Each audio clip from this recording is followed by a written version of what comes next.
deal with the culture, and talk about social order and, the way that families are organized in society and, all these things. We have to first understand how our ancestors viewed the world, how they viewed reality, how they understood reality, how they, understood the organization of, the world and their place in it. How they understood the organization of the cosmos and their place in it. How they understood life. How life happens. How it's, what's responsible for it. What sustains it. Okay? And in getting into this, we're then able to see how they responded in regards to that understanding, in regards to that worldview.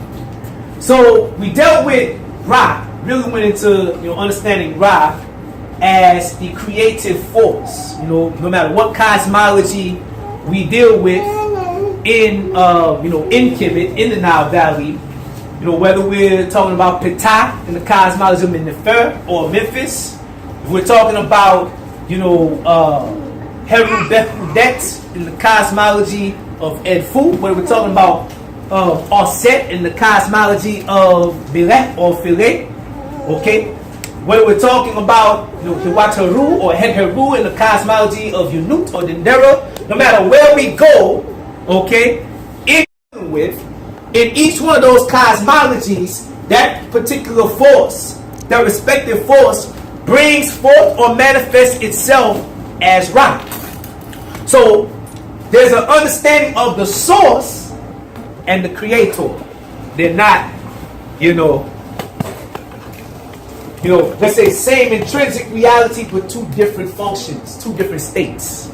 Okay, so we talk about Nu, we talk about Ra, we talk about Amun, and then we talk about Amun Ra once the creative process and order is established in the universe. Okay, so we dealt with that, and understanding that fundamental and foundational premise of our worldview is understanding that the universe, prior to coming into being, exists as an infinite state of potential.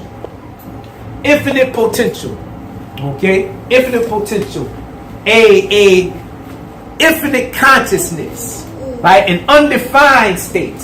A state that has no organization, no form, no locale, no up, no down, no left, no right. Just an infinite, what our ancestors like into an infinite ocean of matter. Okay? And it is from here that the first spark, the first motion, the first point of organization takes place. And that point, that motion, they call Ra. Okay, spoken of as Ra, rising from the waters of deep. All right, we talked about that, and we went into the whole Genesis, Genesis 1, John 1, and you see where they got their inspirational plagiarized from when dealing with the cosmology of Ra, specifically as is laid down in the book of knowing the evolutions of Ra and overthrowing Owapep. Okay, so we talk about Ra as life, as energy, as life, and life as motion. Because Nu, that infinite state, that original state, that infinite potential is also called Noon. Y'all can say that? Noon? Noon. Let me say Nu. Nu. Let me say Noon. Noon. Okay, Nu is infinite potential. It's the universe prior to the establishment of order. The universe is in a state of chaos, meaning there's no differentiation, there's no separate things. Okay? Infinite potential like water. Unless we take a glass of water, we don't count, water like it's drops. You can't look at the ocean and say, okay, how many waters is in the ocean? It's until you capture or you encapsulate that water, okay, that you can say, okay, I have a cup of water, 2 cups of water, or 3 bowls of water, etc., so on, right? So Ra, okay, he represents that that point of concentration within the all, within the infinite.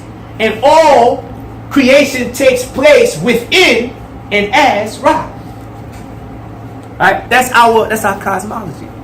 All of the quote-unquote gods or expressions, manifestations, evolutions of Ra. Okay? So you ever get the chance to go to Kemet and you go into what's called the Valley of the Kings, and you see the Amduat, or the so-called Book of Gates, okay, on the walls of the caves, because these are caves in the mountains, right? You see traveling, of Ra through the spiritual realm, and you see 75 Neteru, 75 deities, all identified as aspects of Ra. You see Ra being called or invoked by 75 different names. Many of them we know: Osir, Oset, Heru, Anpu. Okay, so that, when we look at the whole polytheist argument, we take that and boom, right? We kick that out. But we also will kick out monotheism as well, right? I prefer, what's that term? Y'all remember that? Polyrhythmic. African people are polyrhythmic people.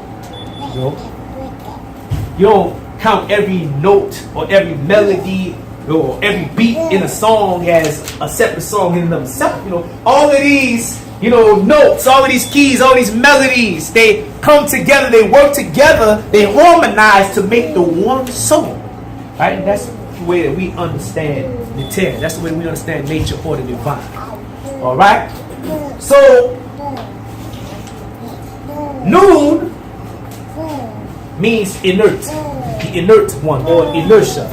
So we're talking about, reality or the divine, coming from a state of rest to a state of activity. Right? A still state to a state of motion. A state of darkness or unconsciousness to Ra, who is also associated with what? Light, the sun. A state of darkness or unconsciousness coming into consciousness or awareness of itself. And with Ra, consciousness, time, space, all of these things come into existence. Okay? Alright, so want to keep it here. Ra equals life equals motion. And there's two primary motions to Ra. Let's go. Well, let's say 4 phases of Ra. Then we get into primary motions of Ra. Okay? So this is what I like to call the cycles of Ra. Okay? Ra, he starts as Khepri. Khepri is associated with the sunrise and with the eastern horizon. Okay, the eastern horizon is actually the exit point from the spiritual realm. Khepri, which is depicted as a dung beetle, it represents manifestation, transformation, change, the event, the moment, anything that happens, anything that takes place. Okay, is Khepri.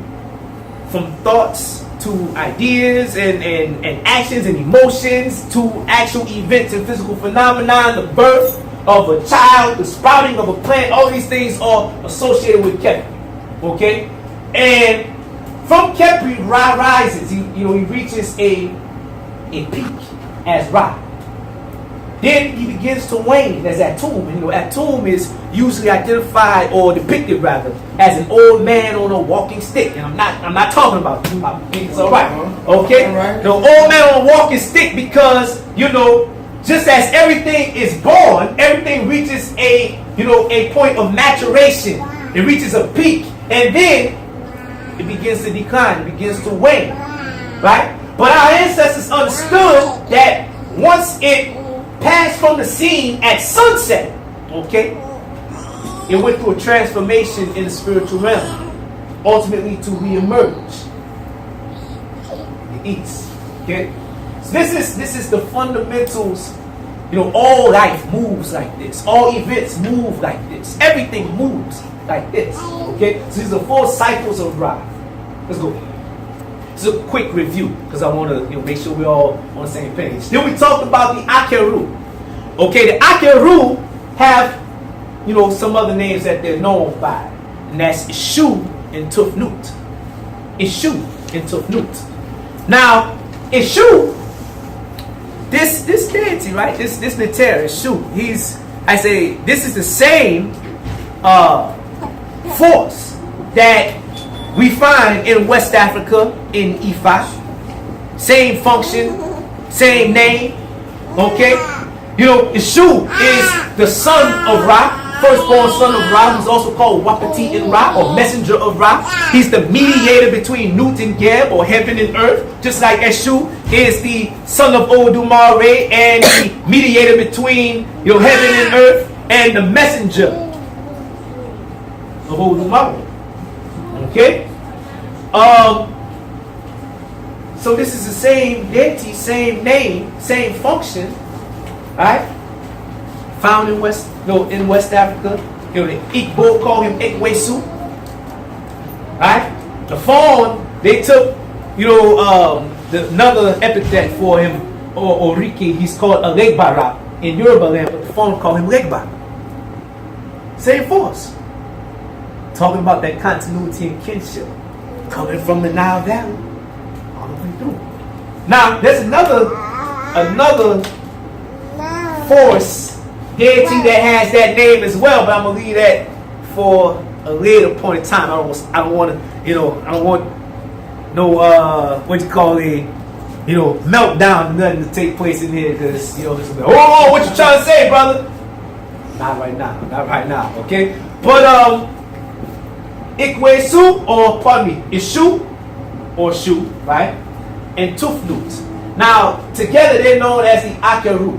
Shu is associated with air, with light, okay? With heat, with male, gender, right? Understanding these two as the primary motions of Ra, okay? And Tufnut is associated with water, with moisture, okay? Coolness, and the female gender. These are the two primary motions of Ra. When we look at air, what's the motions or the qualities of air? Air, it rises, expands. Okay? Now, Tufnu, water, it was said that Ra sneezed out. Shoot. Oh, God. It said Ra sneezed out. Shoot. No, he still sneezed out. Right? And he coughed up Tufnu. Okay? And water falls and collects itself.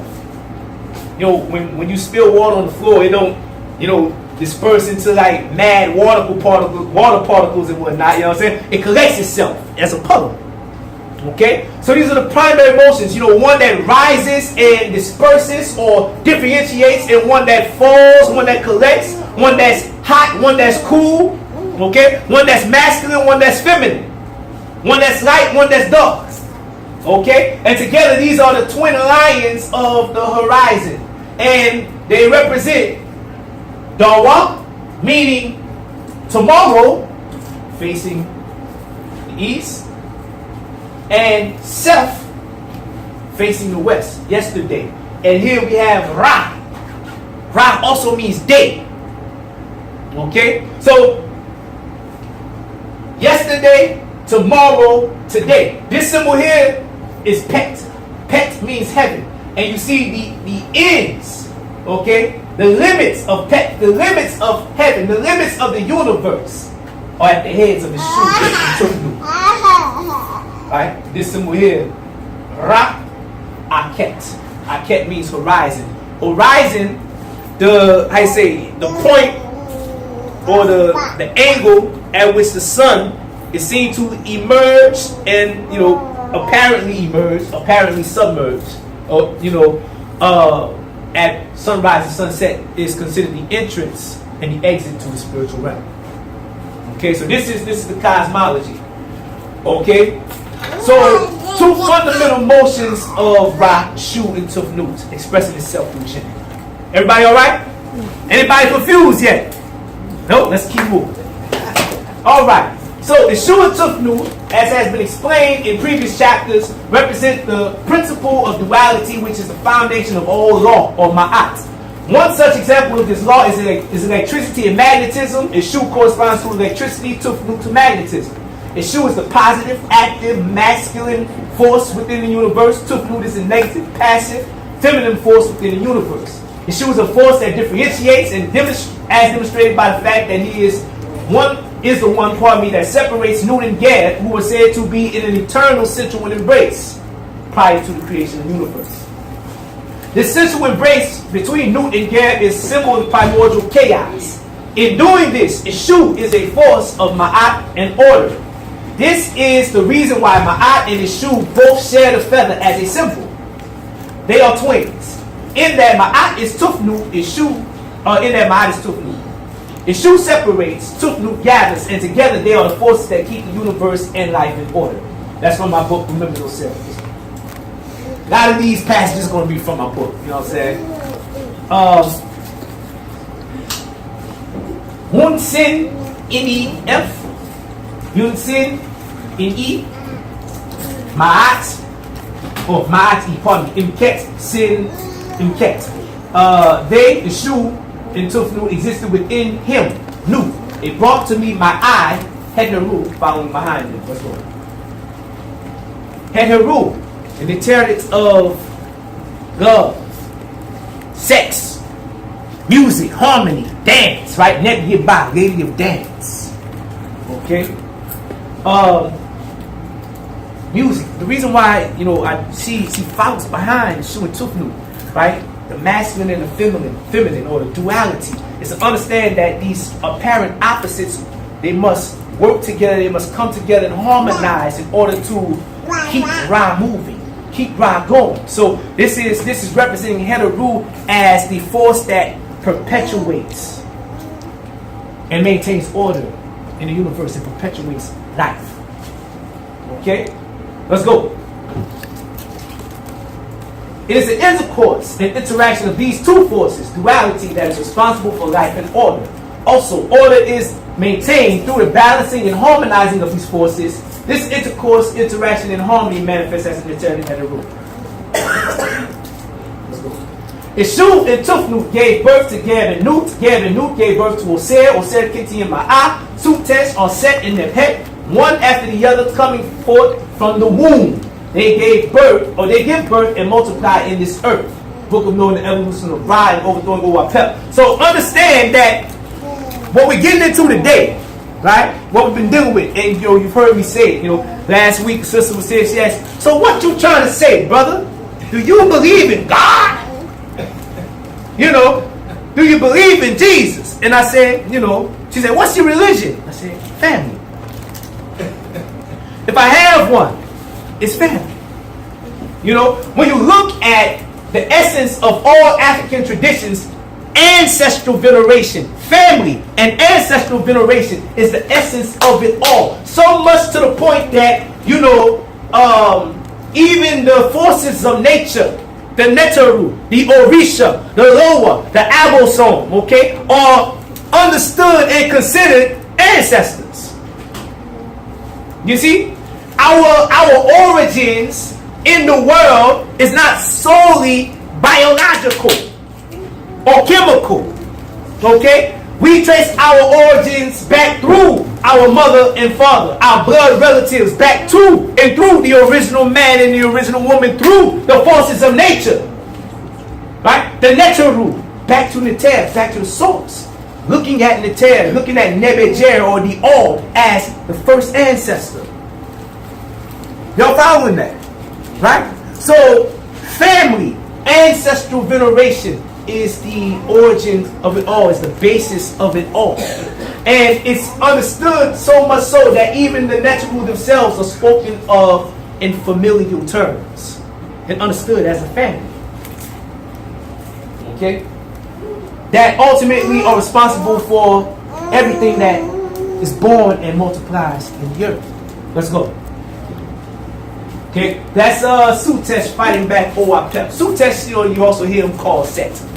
Okay, Sutesh is fighting back Owapep as Ra travels in his boat. doing his part. Pep, actually, he's in some instances said to represent chaos, but what he represents is atrophy, or stagnation. He's meant to inhibit Ra's motion, because Ra, once again, equals life, equals motion, and if for whatever reason Ra stops moving, the forces of chaos overtake him. You see? Just like if for whatever reason the electricity stops moving throughout our bodies, or the blood stops moving throughout our bodies, or the air stops moving throughout our bodies, what happens? Chaos. Disease. Maybe or eventually even death. Right? The waste, or the food stops moving, the waste stops moving. It's all about circulation. Right? The movements of Ra. That's what we're talking about. Alright, so here's Sutesh is trying to make sure that Ra keeps moving. That's a positive aspect of Sutesh. Let's go. Okay, so now we're going to get into the language. Quick review, because we went into this already as well. Thai, okay, this is a term that means man or male. Thai, and you see the determinative of a phallus emitting seed. Okay. Hamat, woman or wife. Hamat Nisu, the king's wife or the queen. Okay. This symbol here is actually a water or a well full of water. This one here. Okay. And this symbol here is a cow's uterus. Right. So our ancestors, they clearly defined gender. They wasn't with this new stuff that's going on. Okay. They clearly understood gender. They clearly, had a well-defined understanding of what makes a man and what makes a woman anatomically. Okay? And once we start getting into the purpose or the function of a man, the function of a woman in society, we can even see, just as we spoke of with Ishu and Tufnut, and the differences in the way that they express themselves. Okay? We can see even at the anatomical or the physiological level the purpose and expression of a man and a woman at the very foundation of their conception. The seed of life, the egg, okay, the phallus in the womb. Okay, this term here, yit, okay, girl or maiden, also written with the uterus. Let's go. Okay, go back real quick. Yit, okay, also means vulva and kai. Let's go. Y'all remember that. Alright, hold on to that, because that's going to be special later. Alright, so here we go. The phallus. And this specific D53, and this is from this is what's called Gardner Code or Manual de Cottage. Okay, D53 expresses what issues from or is performed by the phallus, and that's what's written for man or male. Okay, it's further determined by the function of the phallus. Okay, the woman, right? Penut, a well full of water. Okay, and then we also have the uterus of a cow or heifer, okay, meaning vulva and cow as well. Let's see if that's here. Okay, let's go. All right, husband, hai, okay, also written with the same determinative. But this is a little, quick understanding or lesson on the language itself.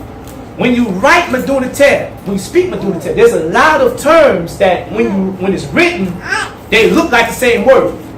Okay? So, for instance, you have a term that's written mut, which, many understand to mean mother.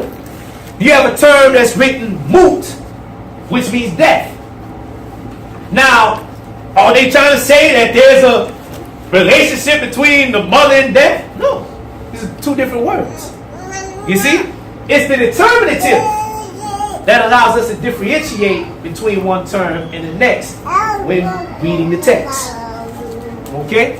And because the text itself is not written with vowels, that's where linguistics comes in and why it's so important to study modern African languages that are related to the Medunate language to know how these words sounded, because they didn't sound the same. Okay? So the term that's mother, which many say, okay, moot, actually is more a ma. There's an A before the M and an A behind the M. A ma. A maut. Okay? Same as we get in the West Africa as ama. Okay? Ama. Right? Mother is usually a variation of mama, ama, mama, right? Ma. Okay? Same word. Let's go. All right. Nisut biti. Right? Nisut biti. This is the term for the king of Upper and Lower Khem. Okay? Not Pharaoh. Okay? Not Pharaoh. Right? Nisut biti. And Nisut biti is written with a B and a sage plant. And it's written this way to symbolically speak to the purpose and the function of the Nisut, of the king. Okay? First and foremost, the king is a symbol. The Nisut biti is a symbol. Represents the actualized individual in an African society. Okay? The innate potential of each and every individual in the community. Right? And he's responsible also for spreading the culture and spreading prosperity, just as a bee does during pollination. That clear? Everybody clear on that? Question? Okay, you said when you, I can't say it, but when you gave the name of that figure, you said not Pharaoh, but this, okay? Yes. So is this in reference to what became called Pharaoh? Yes. Yes, yes. You know, the ancestors, they called their leader, they called their what most people translate as king. Nisut biti. Okay? The term that eventually became Pharaoh is another term, per or ah, okay, or per gare. Okay? You don't really see it used as a to identify or speak to the king until later periods. Greco-Roman times is where it becomes quite common. When the foreigners come in, they just wrote per roi. Okay, it means Pharaoh, or per roi means great house or big house. Okay, it's like calling Obama the White House or calling Donald Trump White House. Okay, he's called the president or the commander-in-chief or whatever of the U.S. But to call himself the White House, So that's how that eventually took place. The Pharaoh spoke more to the palace, the royal palace, more to the the administration, and then over time, the actual individual itself. But the origin of the word Pharaoh, I heard it came from like the Asians gave him that name or something like that.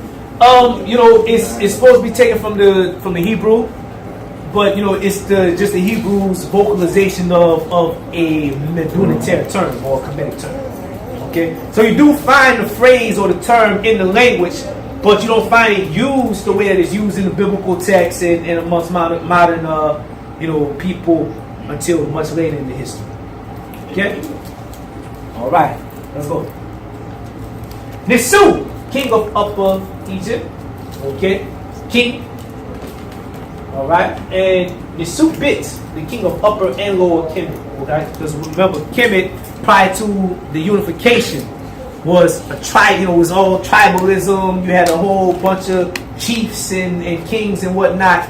And, you know, Narmer or Menes is considered to be the first Nisubiti to unite Upper and Lower Khem. Okay? Union of the two lands. Let's go. Okay, now Oser, now we get into, you know, we get very close to what we came here to do. Oser, this is the Neter that is identified with the ancestors. Oser Kinti Aminti. Oser, the first amongst the Westerners, the people that live in the West or the spirit realm are the ancestors. So he's the first among the ancestors, or the chief amongst the ancestors, also considered to be the king of the spirit realm. Okay? Let's go. Aset, right? The wife of Oser, mother of Heru. Okay? Representing the transmission of power and lineage, because Nile Valley civilization, like most African civilization and cultures, are matrilineal, not matriarchal. Not matriarchal, but matrilineal. You have to differentiate between the two. Okay? This means that the transference of power and property is through the maternal line. Okay? Women played a very powerful position because of this. You know, we're going to break it down because, I'm noticing a lot of garbage, you know, circulating in the community, circulating, you know, amongst the conscious circles. You got gender beefs and gender wars and, you know, patriarchy versus matriarchy, black woman is God versus the black man is God, and this, that, and the third. And this is, you know, this that cracker stuff, just to be honest with you. You know, this is not a beef that African people have or have had historically until we come into other people's culture. Okay? So we're not going to solve the problem utilizing the culture and the tools that caused the problem or created the problem. Right? We're going to have to get back to our original culture, because it's in our culture that we find the answer and the solutions to our problems and the precedents. Right? Because, you know, these, you know, the cosmologies, right? It's, you know, cosmology is really like a divination system. It's like a navigation system. You know, we're talking about natural forces and the way that they move in a cyclical and rhythmic matter, to where you know, if you pay attention enough, you can discern a pattern, right? And once you discern the pattern and it happens enough times, you can say, oh, this is something that's a law. This happens all the time. You know what I mean? And once you begin to pay even more attention, you can see these things also happening in nature, in life, in society, in your family, in your body. Right? This is the way our ancestors understood it. They were scientists. Okay? So the precedents for every single problem that we're dealing with is in our cosmology. The answer, the solutions to them are in the cosmologies. Alright, y'all don't believe me? Let's go. Okay. It is our cosmologies which gives us our archetypes. Our archetypes inform us of our culture. Our culture informs us of our worldview, and our worldview is how we interpret, interact with, and engage the world. This term archetype, you know, we're going to get into it a little bit deeper as we go on. You know, there's a German psychologist, you know, was a German psychologist by the name of Carl Jung. Like some people say Carl Jung, right? You ever heard that name before? Okay. He had this idea of what's called the collective or the universal unconscious, right? And what this was, you know, it was a primitive, what some of our teachers refer to as a genetic or ancestral memory bank or whatever. You know, it was a substratum of the psyche and our genome, if you will, that unites us. And in this, you know, there's memories contained where primitive images and symbols are stored.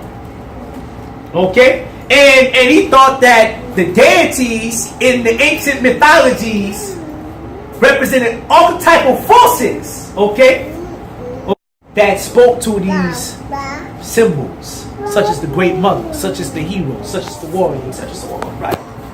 Very interesting stuff. But this was used to explain the commonalities amongst personality types and whatnot, transculturally, okay? No matter where you go, you see a warrior type individual, right? Assertive, aggressive, protective, okay? You see, one that's leader, leadership, visionary, confident, okay? Magnanimous. You see a mother, maternal type that's compassionate and empathetic, okay? Merciful, right? You see an artsy, creative type, glamorous, type. You see a comedic type. You see the wise man. You see the wise woman, the teacher, right? No matter where you go, no matter what culture you go into. And these forces, the Neteru, the Orisha, the Loa, this is what they represent. Okay? So, today, what we want to do, we want to look into the Neteru as the archetypes of the ideal man and the ideal African woman. The ideal African man, the ideal African woman. Taking, allowing the Neteru, these forces of nature, okay, to set the precedent, to set the standard, to serve as the standard.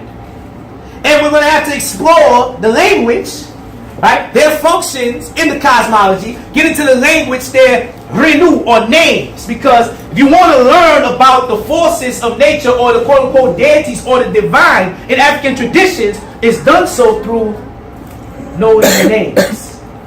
Okay? Knowing their names, knowing their epithets. Okay? The Renu, Neteru, right? The names of the Neteru, the Oriki of the Orisha. Okay? Knowing the names, right? And their functions. This will teach us about these forces, and then when we understand our relationship to these forces, they teach us what it is that we're supposed to be aspiring towards. How we're supposed to be expressing ourselves. Right? Okay, let's go. Starting off, first and foremost, Heru Sa-Oset Sa-Oser. Okay? Heru Sa-Oset Sa-Oser. We're starting with him because, once again, the Nisubiti is a symbol for the ideal individual, male and female. Male and female. Because the Nisubiti, right, was not really something that, like for instance, it's always a man. You had Hatshepsut. You had Sobek Neferu. Okay? You had Ta Waret. Okay?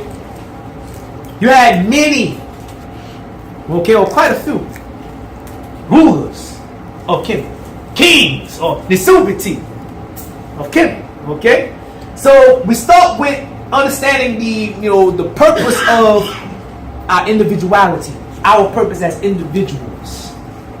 Okay, and I think this image is pretty a good way to start, because this is Heru the Nisu taking this ancestor by the hand, guiding him. Let's go. Okay, Heru Sa Oset Sa Oser, or Heru the son of Oset and Oser. Heru Sa Oset Sa Oser, as the name implies, is the son of Oset and Oser. His parentage makes him the great-great-grandson of Ra and Ra'it, great-grandson of Ishu and Tufnut, grandson of Nut and Geb, nephew of Sutesh, Nephet, and Heru Bekudek, or Heru War. He is also the brother of Babi and Anpu. What? Heru got brothers. Oser had other sons. He is the Neter of divine kingship and redemption and continuity of the divine ancestral heritage. As an archetype, Heru is the embodiment and personification of the ultimate goal of the Nikemet or Kemetic tradition for the living adherent. In other words, he is a symbol of the fully realized and actualized individual, a person who has come into the fullness of their Neterhood or their divinity.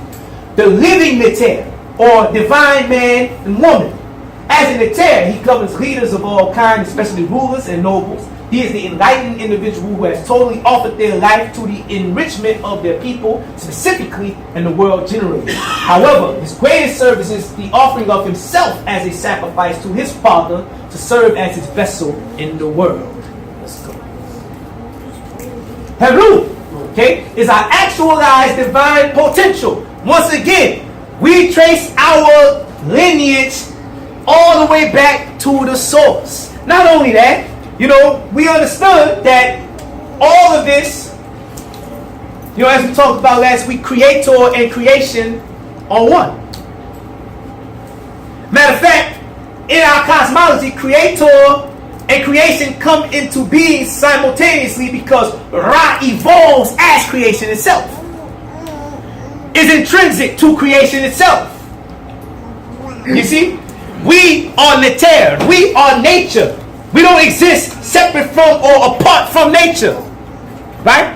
Neter is all that is. Nature is all that is. Right? Creation is all that can happen.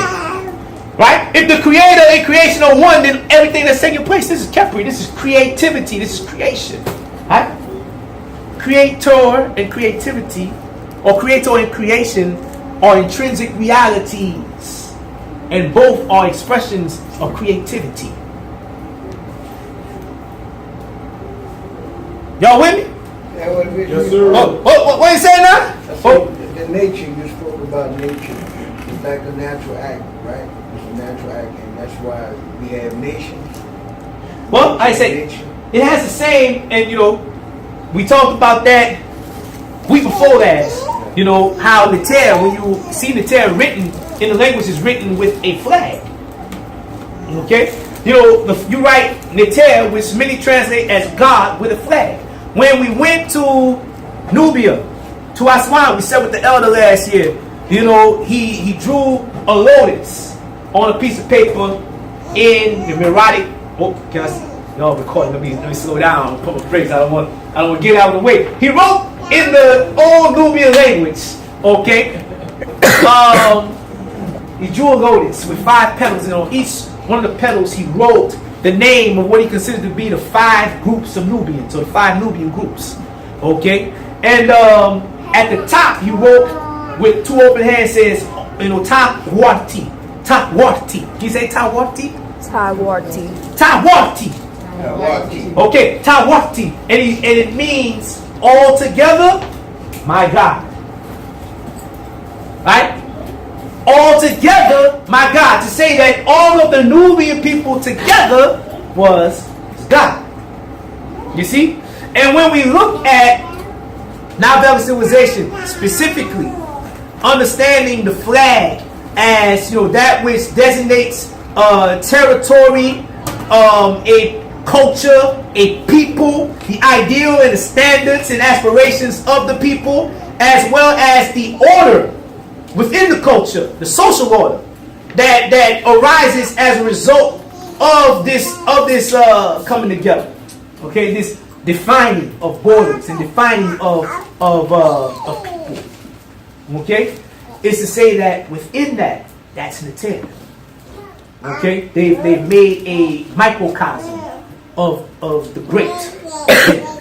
Okay, so nation is intrinsic in that. Once we really understand, nation in our traditional terms. Yes, sir. Okay, y'all all right?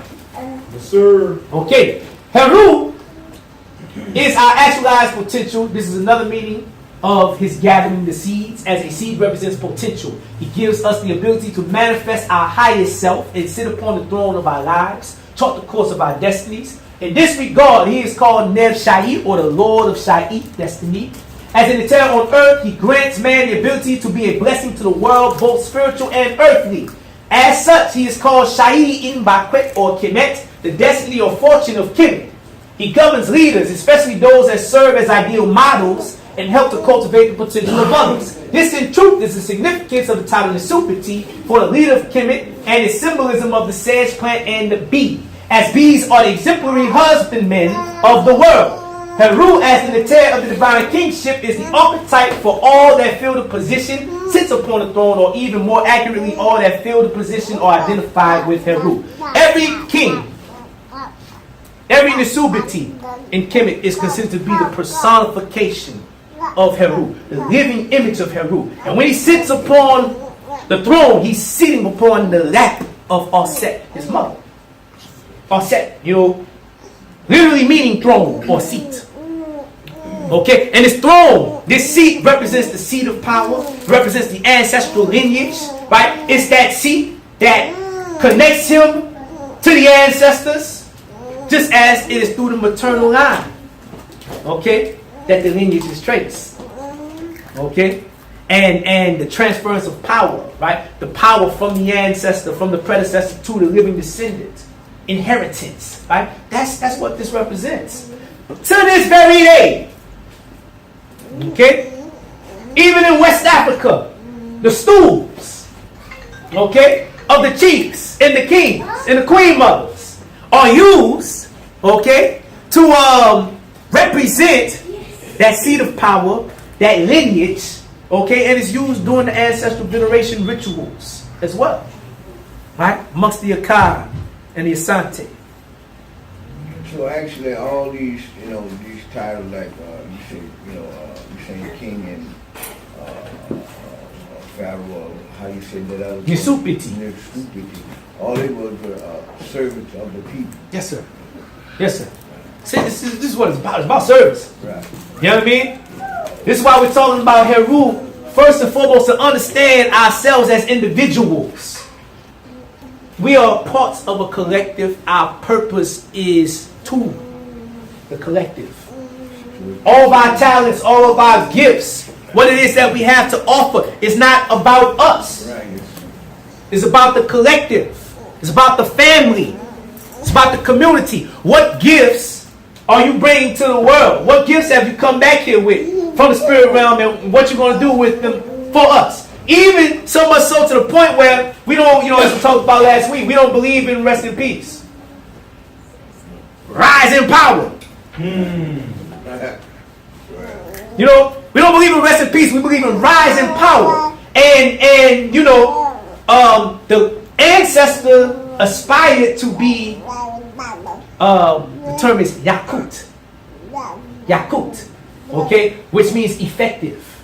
They want to have everything that they needed to continue their existence in the spirit realm, but more than anything, to be useful, to be able to get busy and get to work on behalf of their people that live on the east side of town.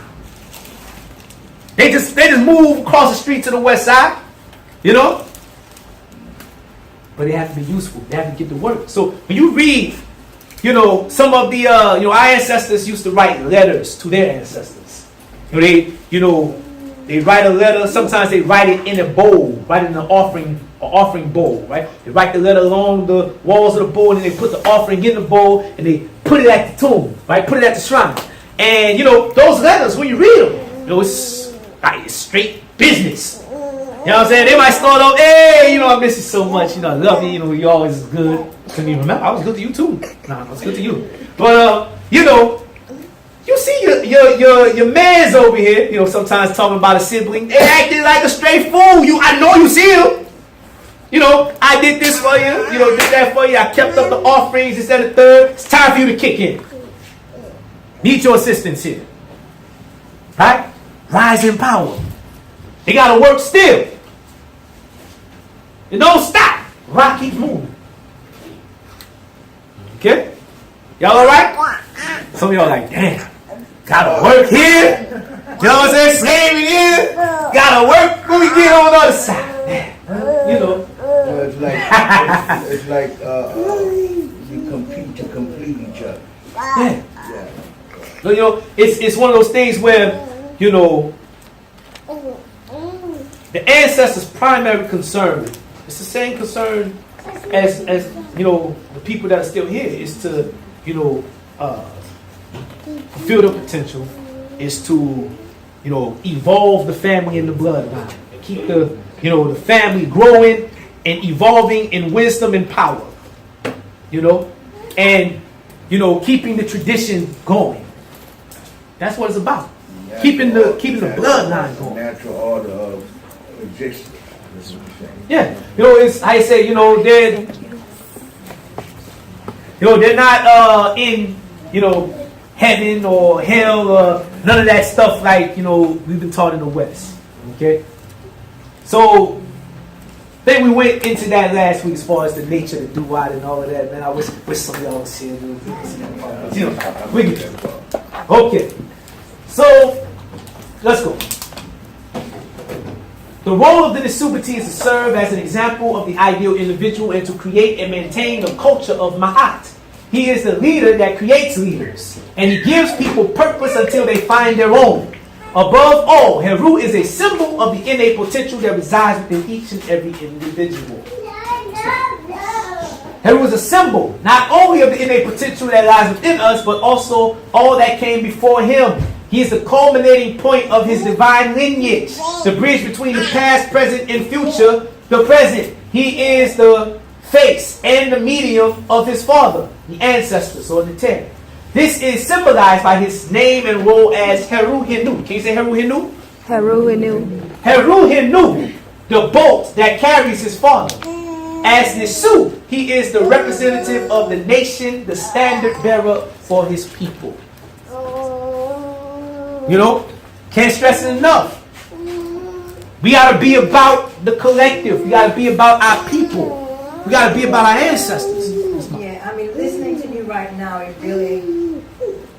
helps to bring to light a philosophy that I have. That we are supposed to be about our people. And I have some of my natural born children who really believe in the Rainbow Coalition, I call it. Why we can't just all get along. Yeah. And but I really do think that we are everybody. I think we should be about our people. I think they should be about their people. But listening to this, it helps you understand that you have to really focus on your people. That's when your focus and your energy should go to. So, And I had a question that probably I should have asked. I wasn't here for the other things that you presented, and all of this is new to me. But as I hear you say, this person represents and that person represents, are these symbols representative of a thought, a precept, a concept, or is it believed that these are people that actually exist? Okay, good question. I say these are symbols of actual forces of nature. Okay, so when we talk about Heru, Heru is a variation on that original masculine essence, that original masculine force, that's associated with the sun. So it's bright, it's enlightening, it's governing, and he's also associated with the heart, or what's called the ib. Okay, the ib in the language, and this is the aspect of our being that we are said to make our conscious decisions with. Okay, to direct, it's like the steering wheel of our life. Okay, the freedom and the ability to choose which way to go, which decision to make. Okay, the ability to rise above our ego. Okay, petty personal ambitions and whatnot, and to transcend and aspire towards something higher, something more universal. Okay? Let's go. Heru is called Nej Yitef, or Nej Yitayef, that is avenger or protector of his father. It is he that goes to war with Sutesh to avenge his father, reclaim his rightful place on the throne, and to reestablish Ma'at in the land of his ancestors. As a Neter, it is he that gives us the ability to Nehem Neter, or save Neter. What's that? Save Neter. Oh man, he's talking about save Neter, save the divine, save God. What? You thought the other way around? Wait a minute. Okay. Of Heru, it is said, okay, Obaipu Heru Zini Hera Sekwa in Gitaef, Yah in Heru, Hera, Mu, Nu, Yita, and F in Hawa. There it is. Heru is a commander who has achieved what his father has collected. He comes on the waters of his father, who is there rotting. Okay. It is also said, Nehempu Heru, Hekwa F, Kemet, Wa, in F, Neteru, Sedi F, He F, Aankh F, He in Irt F, what? Neb S, Neb Erjer. Heru is the savior. He rules Kemet. The Neteru serve him. He saves or educates millions and causes millions to live with his eye. The one, its master, Neb Dercher. Okay, or Lord of all, Lord of the limits. Okay. We're here to, save Neter. As Heru. Heru represents the living individual, or says the ancestors, the past. Offset is that link, that connection, right? Transfer the knowledge and the power and all of that, as well as serve as the bridge through which the past becomes the present, the past becomes the future, And Heru's job is to protect all that. His job is to come to the rescue of all that. Y'all know the story, right? Osir and Osset, they come into Kemen and they bring civilization and culture to the world and to the people. They raise them up out of a savage state. The people was, the land was uncultivated. They didn't know how to grow food and this, that, and the third. So the people had reverted to, black on black violence. Okay? And, it said cannibalism. They started eating one another. Right? So, Osir and Osset, they came in and, they taught the people how to cultivate the land, how to work together. They taught the people how to, venerate the ancestors in the Neteru. Okay? And from that, they established order in the land and raised the people to the prosperous state that Kemet ultimately came to be in. That's the story. That's the tradition, right? But, Sutesh, the brother of Hosea, was a hater. And some other stuff going on. He was hating already before the other stuff happened. But he's a hater. And he wanted to be in Hosea's place. Right? He wanted to rule. So he usurped the throne. He murdered his brother, Hosea, and usurped the throne. Now, once you get into Sutesh, because we're gonna go to Sutesh, once you see, the qualities and the names that the ancestors called, it's gonna be like, whoa. Because you're gonna see Sutesh is, we had a Sutesh experience, let's just put it like that. Okay? Y'all alright? Okay, Heru coming on the waters of his father. When his father was rotting, he's speaking to Heru, coming through his father, or his fathers, who is an ancestor deceased seed. The description of Hosea rotting is speaking to, on one hand, Heru's coming through his ancestral line to clean up the corruption that has found its way there. On the other hand, this writing is speaking to the decay of the divine potential, the Neter within, the Ba, and the inner ancestral spirit, the divine intelligence and power. Just as it is Heru that redeems his father, it is the Heru within man that will save and redeem his divinity. Let's go. Okay? So, these are some of the Renu of Heru, the names of Heru. Wahem Aankh. Can you say Wahem Aankh? Wahem Aankh. Okay, Wahem Aankh. He who repeats life. That's our ancestors' concept of reincarnation. Okay? Repeating life. Heru is Osir come back through his lineage, through his bloodline. That's how African people understand reincarnation. You and your ancestors come back. You see? Osir is called, Sibebi Imhe, right? Traverser of millions of years. Right? You're very old. Your Ba, or your quote-unquote soul. It's been it many times. And it always comes back through their ancestral line, right? That's how African people understand it. You don't come back as a roach or a fly or a flea. You know what I mean? You come back through your ancestral line as one of them krat, right? Or a shouty, one of them shouties over there. Okay? Neter or Neter Gare, or the great Neter. Okay? Neter Nefer, the good Neter. Shai and Tawi, destiny and fortune of the two lands. Shai and Kemet, destiny and fortune of Kemet. Neb Shai, the Lord of destiny and fortune. Yiti Impet, the sovereign of heaven. Right? And, just to get into a little of the understanding of this. You know, when you deal with pet, you can, or heaven, you can also associate that with the mind.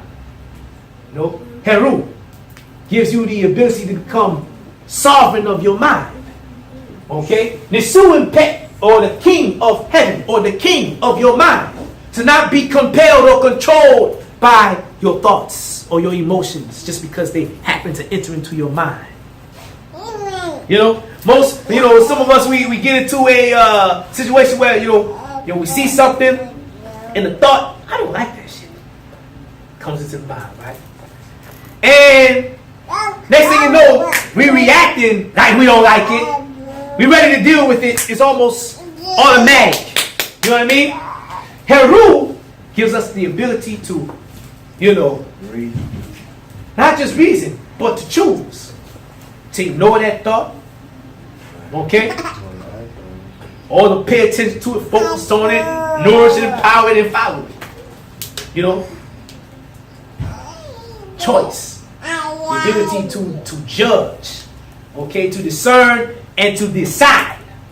Heru gives us that. Okay? So, the king of pets, or Nesuin pets. Okay? And these two are very important. Wabana in Wusernits, okay, who rises in power. Okay? The ability, when you see a young Heru, right? A child that has potential, through nurturing that child, okay, they are able to grow in power, grow through the ranks, grow through the hierarchy to become leadership. Okay? To have responsibility. So that's what power is. Power is responsibility. You see? The ability to grow or rise in power. And then Wabana in the Terry, to rises in divinity. The ability to nurture your divine essence, to become a living Neter, a great Neter, a living force of nature, divine being yourself. Y'all alright with that, or that's too much weight? I'm good with it, man. Yo, it's too much to be God, huh? Huh? I'm so great, I'm scared myself. Okay? You know what I'm saying? Don't let the weight. You know what I'm saying? Hey, my brother, what about whenever I want to dig into to wisdom? Well, I'm in. I don't know as much as you, but whenever I dig into wisdom, I don't know. I kind of like using Tahuti when I want to do my wisdom thing. Mm-hmm. When I want to avenge somebody or get into my little power thing, I use Heru. Okay. Because Heru was the avenger. Mm-hmm. See, white folks taught us to slap, to turn the cheek, Mm-hmm. but Heru was the avenger of his father. Mm-hmm. So I always invoke Heru as my avenger. Okay, and he serves that purpose. Heru Nej Yitayef. Tahuti, one of his names, Yeah, okay. is Nej Newoti.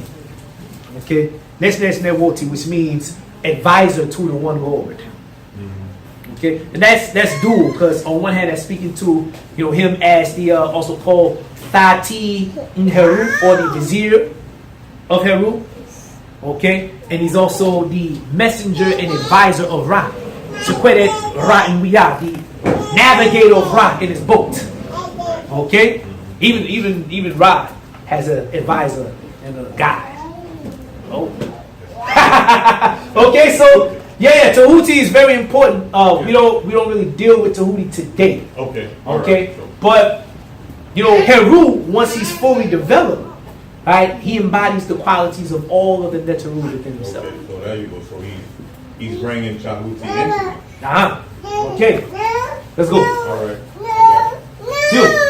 All right. Seshem Kurtz in Waru Nejesu, one who feels the needs for the great and the small. This is what Heru's purpose is. This is what our purpose is. One who feels the needs for the great or big people and the small, little people. Someone who solves problems. Someone who feels a need.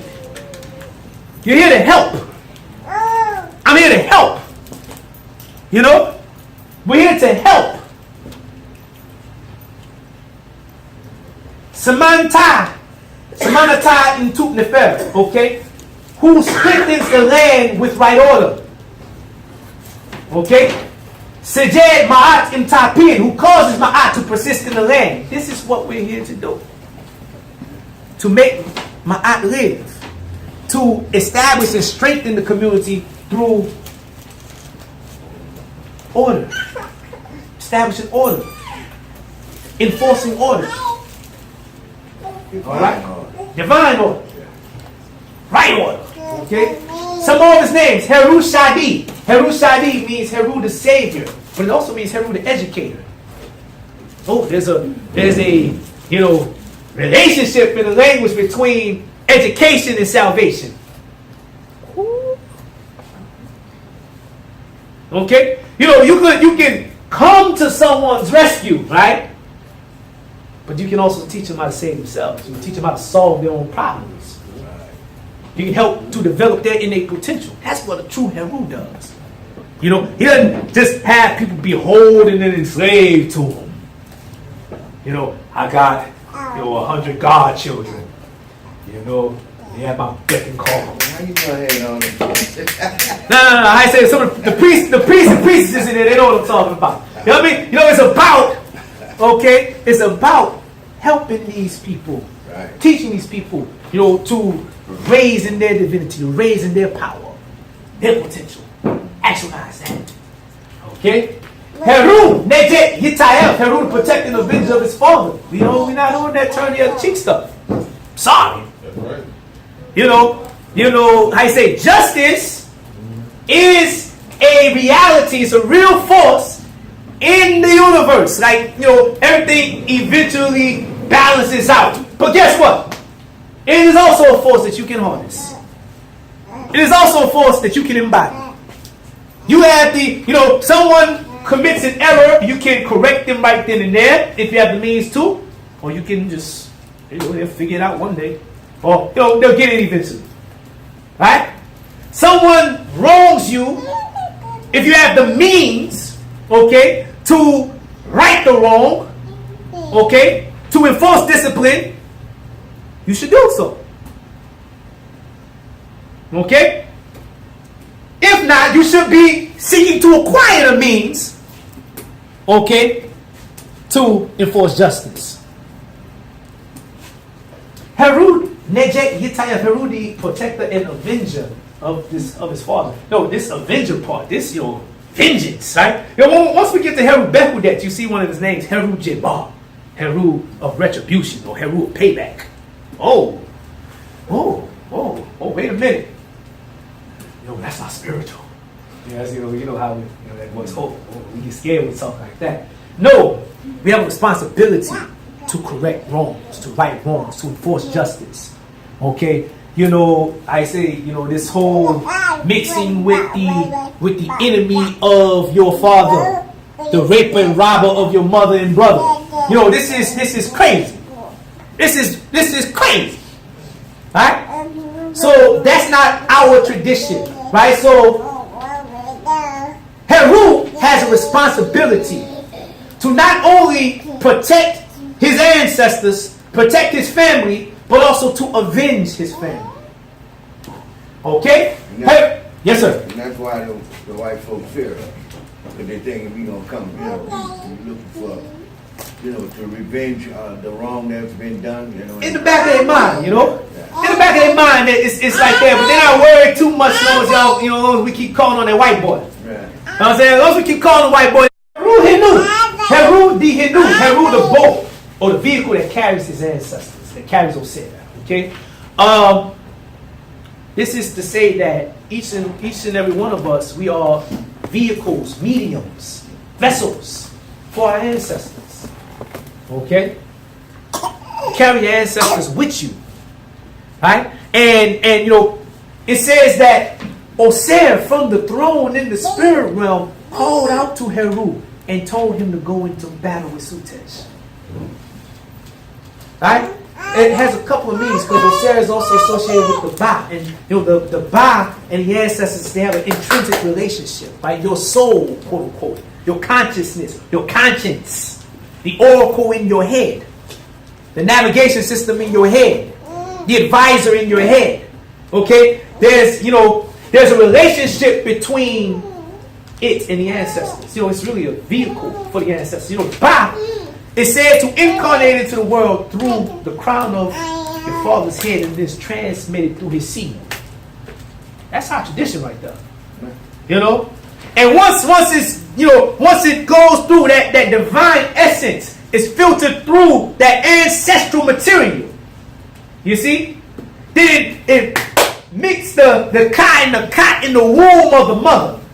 Okay, you see kunu, right? With the head of a ram. The term for ram in the Medusa is also ba.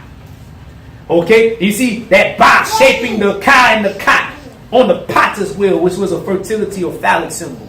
It's representing the role of the divine intelligence through the ancestors working to develop you as an individual and the spiritual components that make you up before you come into the world. You see? Damn, I'm great. You see? Now, understanding that, once again, the ancestors, the divine, through the ancestor spirit, communicates through and as our conscience. This is why in Zulu culture, when when someone keeps making bad decisions or misfortune keeps happening to them, they just keep going the wrong way, like no sense of direction. The Zulus say this person has no ancestors.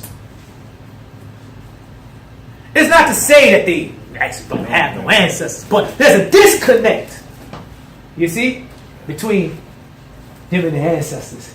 Here. Y'all all right? That is so interesting. It is so interesting. Okay. So, this is our culture. This is our tradition. We carry our ancestors with us. And, whenever we need, if that connection is established and is being nurtured and protected and nourished through our rituals, through our meditations, right? You know what I mean? Through the offerings, feeding the ka of the ancestors, purifying and protecting our ba, our ori. You see? And we keep that connection. Ori, that's my dad's name. What? Okay. Ori is Yoruba for head. Okay? Ori Eda is the one we're talking about right now. That crown. Okay? The head that's connected to the divine and your destiny, your purpose, and it's meant to serve as a pull and a guide to you fulfilling your purpose. You know what I mean? Good. Our ancestors in Kemet call it the Ba. Okay, so we have the ability to listen and hear our ancestors, and listen and heed their guidance. Right? We carry them with us. Right? Okay. Heru Sunway, this is one of my favorites right here. Heru Sunway, Heru the medicine man, or Heru the physician or doctor.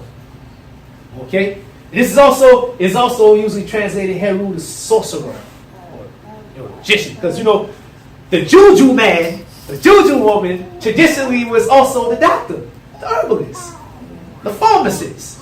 You go, you get a reading, or you tell them what's going on with you. They might perform some divination, or they might just look at you and then they give you a prescription.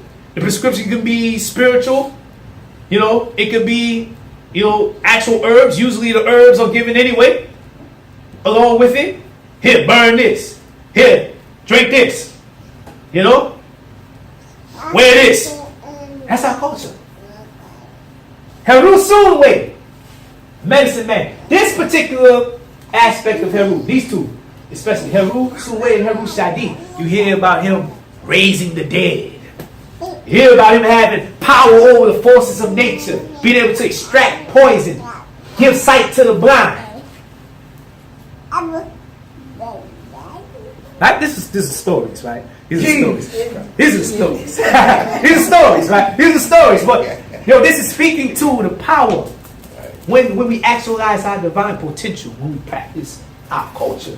When we reinforce that ancestral power, because our ancestral lineage is our power source. It's like a power plug. Say we got a plug in our back, a wire going out our back into that wall. Right? Our ancestors is that socket right there. You know what I mean? And if we're not plugged in, we're impotent. There's a lot of things that we could be getting done. A lot of things that we could know. A lot of abilities that we could tap into if we were plugged in. But, I'm glad this came up, right? Real quick. Archetypes, right? Something. Okay.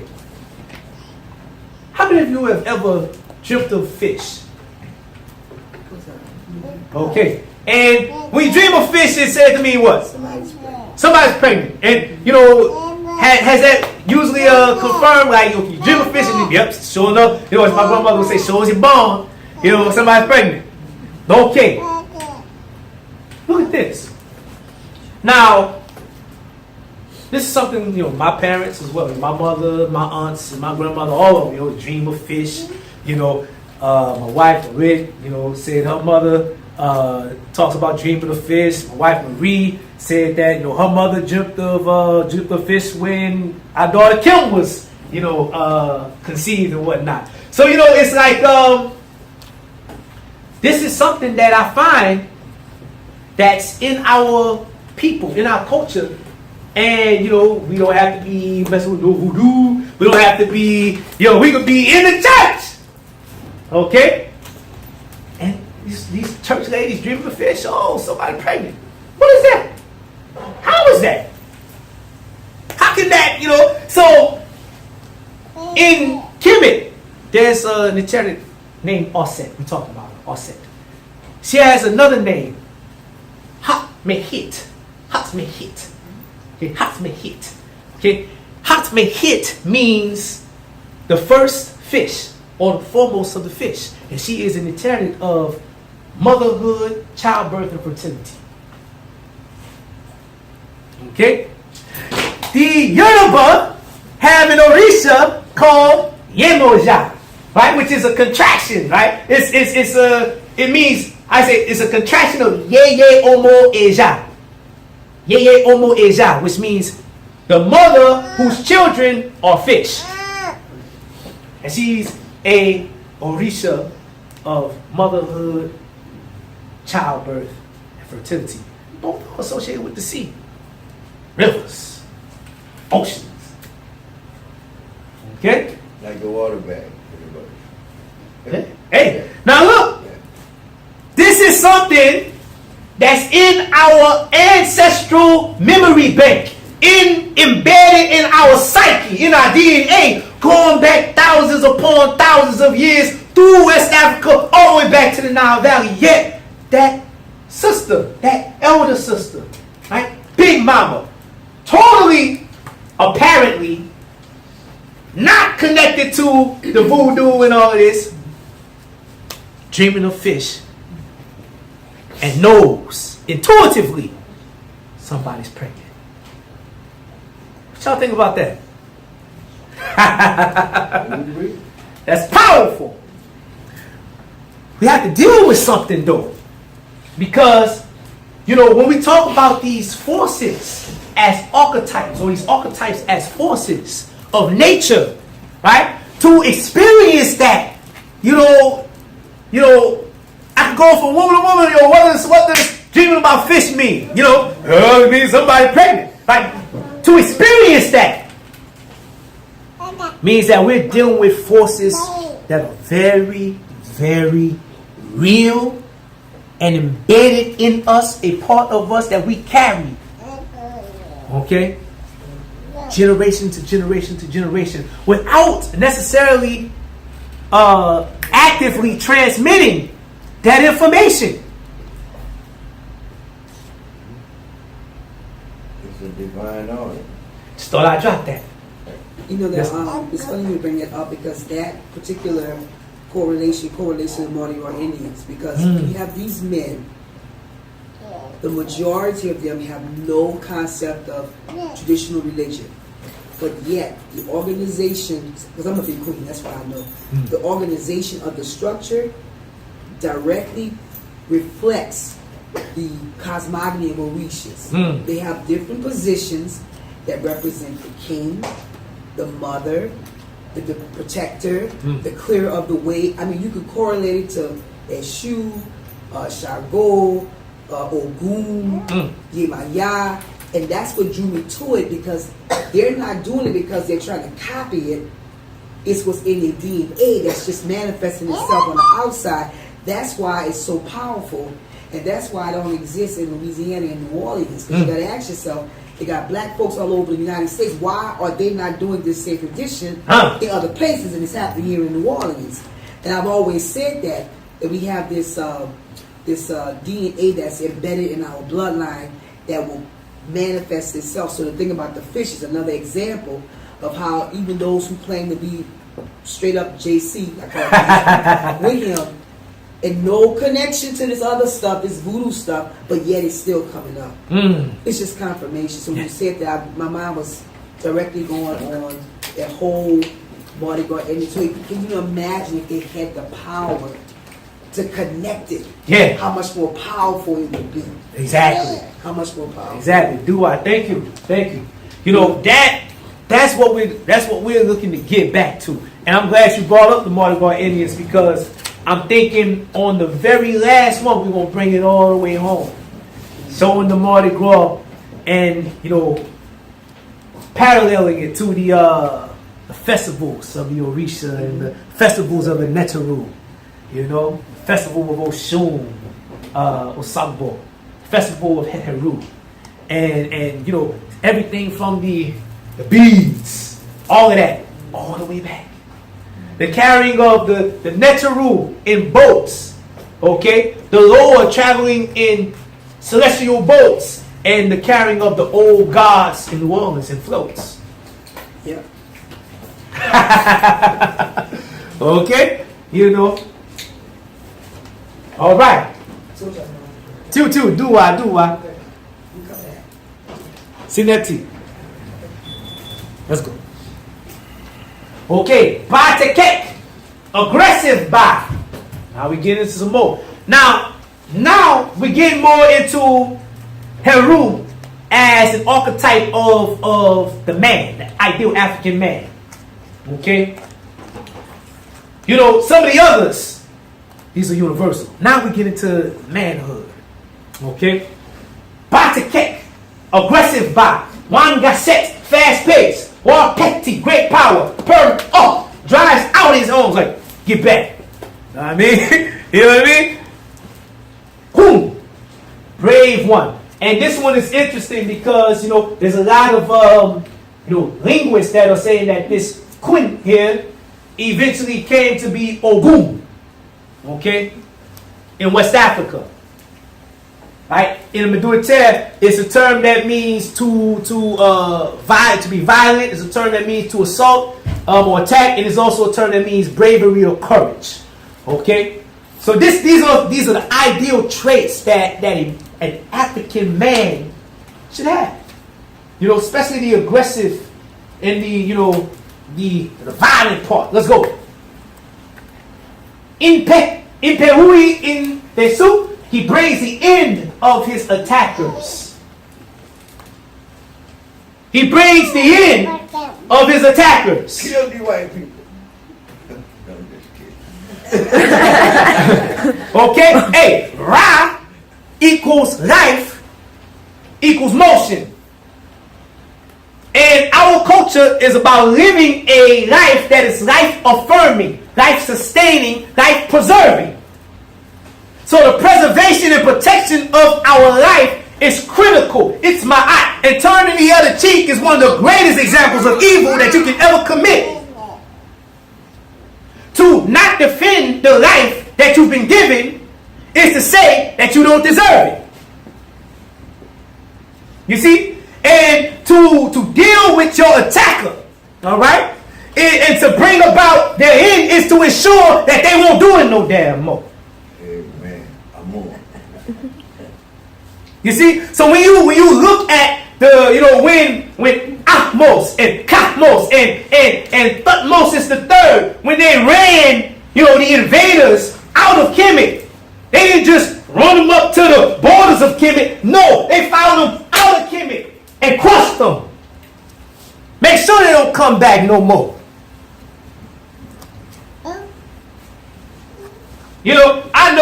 I know. We done heard, all this soft stuff about Kemet and the Nile Valley. It's all this peace and, one with all and all this stuff. That's part of it. But if you mess with us, what Malcolm say? Someone put his hands on you. Send him to the grave. Put him in the dirt. Send him to the grave. Put him in the dirt. Okay? Shema said, you knew Ra kept you knew Yita'ef. Kills the enemies of Ra and his father. Kill the enemies of life and your ancestors. Secure said to you, he overthrows the rebels. That means when somebody try, you got order, you have discipline, you have all these things in your cipher, in your domain, and then someone wants to bring insect. You overthrow them. You don't allow rebellion to take place. Jerah, he drives away his enemies. Nejti Minek, he's an excellent protector. Protect yourself, protect your family. Huh? Nej Niut Sefaut, protector of the cities and states. Per im Raef Keper Sin Herao, what comes out of his mouth takes place immediately.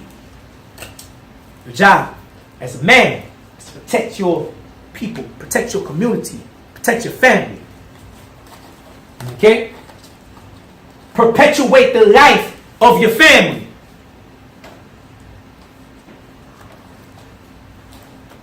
Preserve the life of your family. Do away with, destroy anything that is threatening the life of your family. Okay? Y'all all right? I'm ready. Okay, let's go. Let's go to war. Hallelujah! Yo, Papa said, let's go to war. Okay. Heru war, Heru Behudet. Okay, let's go. Heru Behudet is the son of Ra Herukuti. He is the military war, protection, justice, vengeance, blacksmiths, iron, metallurgy, masculinity and manhood, male sexuality and kingship. He is known as the great protector of his father Ra. As Ra travels in his bulk, he is fierce, obedient, concise, courageous, relentless, disciplined, militant, and noble. His emblem, the winged sun, was placed over the entryways of all temples to ward off evil. He's identified with other major warrior Netaru such as Inhur, Muntu, and Heruwar, the son of Nut. Let's go. He's called Heru Masin. That is Heru the fashioner or blacksmith. It literally means Heru of iron. And he forges weapons and tools of iron. He carries knives, sickles, swords, machetes, and big heavy chains to deal with his enemies. He also has an army of mesniyu or blacksmiths or harpooners at the disposal to assist him in conquering all that oppose him. He's mighty, fierce, and relentless. It is important to take note of the fact that as a blacksmith, Heru Behu that not only creates weapons but also tools that may be used to build, speaking again to his role, not only as an intent of war but also creation, a craftsman in a way similar to Pita, Sukari, and Kuni. As a son of Raherukuti, Herubehudet in his tradition is the chief protector of his father. His task is to keep the forces of Isfet at bay as his father Ra journeys in his boat to ensure that his journey remains uninhibited. In this particular role, Herubehudet represents the laws and systems that are meant to preserve life and that which sustains it, Ma'at. Ra is life, and Ma'at, at times referred to as the food of Ra, is that which perpetuates, sustains, and optimizes it. Herubehudet is the great protector of Ra, life, and the preserver, restorer, and enforcer of Ma'at, divine law and order. He is the immune system in the body, as well as spiritual immunity and defense. Let's go. According to the tradition, Ra was journeying in his boat, along with the Neteru or the Netertahuti, when he noticed that all of his enemies were conspiring against him and plotting an attack. His enemies were all around him in every direction. Tahuti, serving in the role of advisor to Ra, advised that Ra invoke his son Herubehudet to come to his defense. Herubehudet came in the form of the winged Yatin, winged son, at the command of Ra via Tahuti. Herubehudet flew up in the sky and emitted an intense heat. This heat was so intense that it caused the enemies of Ra to lose possession over their faculties. Let's go. It is said, Nan ma'a irtisin, nan sejim in anquisin, semahu war sinuef, imsin imhej artnin tup anksinim. That is, neither could they see or saw with their eyes, neither heard with their ears. Each one slaughters his fellow among them in that harmful moment. There is no head that they live therein. In other words, they lost their minds. This is This, on one hand, biologically talks about your body and your immune system's ability to generate a fever. And that fever serves the purpose of, destroying infection. Right? That's how you say, a lot of folk, we've been taught to kind of misunderstand fever. When a baby has a fever or somebody has a fever, first thing we want to do is try to stop the fever. Right? Break the fever, let's put it down. But that fever serves the purpose of destroying infection. So the main thing you want to just keep them hydrated. Water. Right? That's one hand. So on the other hand, this is talking about that spiritual juju. This is talking about the ability to generate psychic heat, psychic power to psychically attack your enemy to make them lose their mind and ultimately lead to their own undoing. Oh. Uh-oh. Y'all scared of that. I ain't scared. We talking about that voodoo. Let's go. From this point on in the story, everywhere Tahuti saw the enemies of Ra, he commanded Herubehu to go and deal with them. Herubehu did not act without being ordered by Tahuti, wisdom, the elder, the advisor, the wise man. And he did not hesitate once commanded. He is disciplined, direct, and precise. As in the tale, he gives the ability to act without hesitation or second thought, to be assertive, to seize the moment, and once we know exactly what to do, Tahuti, we act on that knowledge without hesitation. Let's go. Okay, real quick. It's important as a man. The ideal African man must know how to fight on all levels. You gotta know how to fight on all levels, physically and spiritually. Okay? You gotta know how to fight. Okay? You gotta know how to use some weapons. You know what I mean? So, as part of a men's society in our culture, we have to train, fighting, shooting, cutting, hunting, right? Killing. Right? Hunting. And one of the things that we do, okay? Every year we go to Gainesville, Florida to participate in a big ancestral ritual where we offer a bull to our ancestors. Yeah. Right? Big old bull. Last year the joke was about this tall. He was a monster. He was a monster, like a dinosaur. Okay? And it was about, this time it was about 20 of us there, but the year before, it was about 9 of us. We had 20 that was supposed to show up. After it was all said and done, 9 showed up. And at least 3 of them got spooked at the last minute and backed up like, oh, I ain't ready. Okay? Because we actually have to wrangle the bull, take it down, hold it down while somebody cuts it. You see? Hunting. Gotta know how to hunt. Can't be afraid to kill. That's one of the parts initiation into manhood. You have to be willing to shed blood for your people, to feed your people, to protect your people. And we start with hunting, because if you can't kill an animal, how you gonna deal with this cracker? You scared to cut? Oh my God, they cutting chickens. The blood. You know what I'm saying? Oh, they cutting goats and then all these. He just say sacrifice a bull. How you want to deal with your enemy if you get squeamish dealing with an animal? Not to disrespect or discount the life of the animal, okay? But to understand that life itself is a sacrifice. Every being that is born into this world is born through bloodshed. Every great venture that you want to accomplish requires a sacrifice on some level. Every breath you take is a sacrifice, because there's living organisms that permeate the environment. Every action. You understand? So, this is a part of that manhood training. Heru Herubehudet. Discipline. You know, knowing how to fight, knowing how to hunt, being willing to kill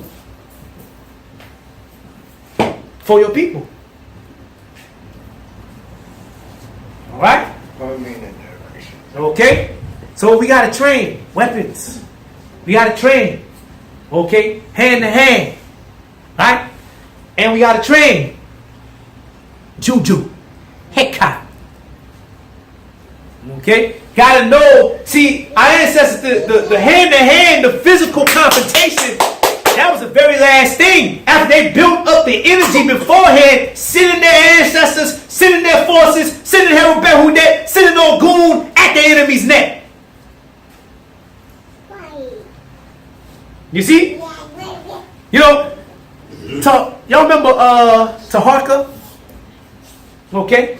Taharka, right? Kushite king, 25th dynasty. You know? Taharka, you know, he got word that the Assyrians were coming into Kemet, right? And, you know, he was worried because he had been a little cocky and whatnot, and somebody wanted to fight with him. So he went into the temple of Ptah and asked Ptah to help him. You know, like, yo, we need to, you know, these folk coming, what I'm going to do? So Ptah told him, gather the craftsmen and the artisans. Just get the regular folk around you, get them and bring them with you, right? Train them as much as you can and then go. I'm with you. So he did as Ptah said. He went.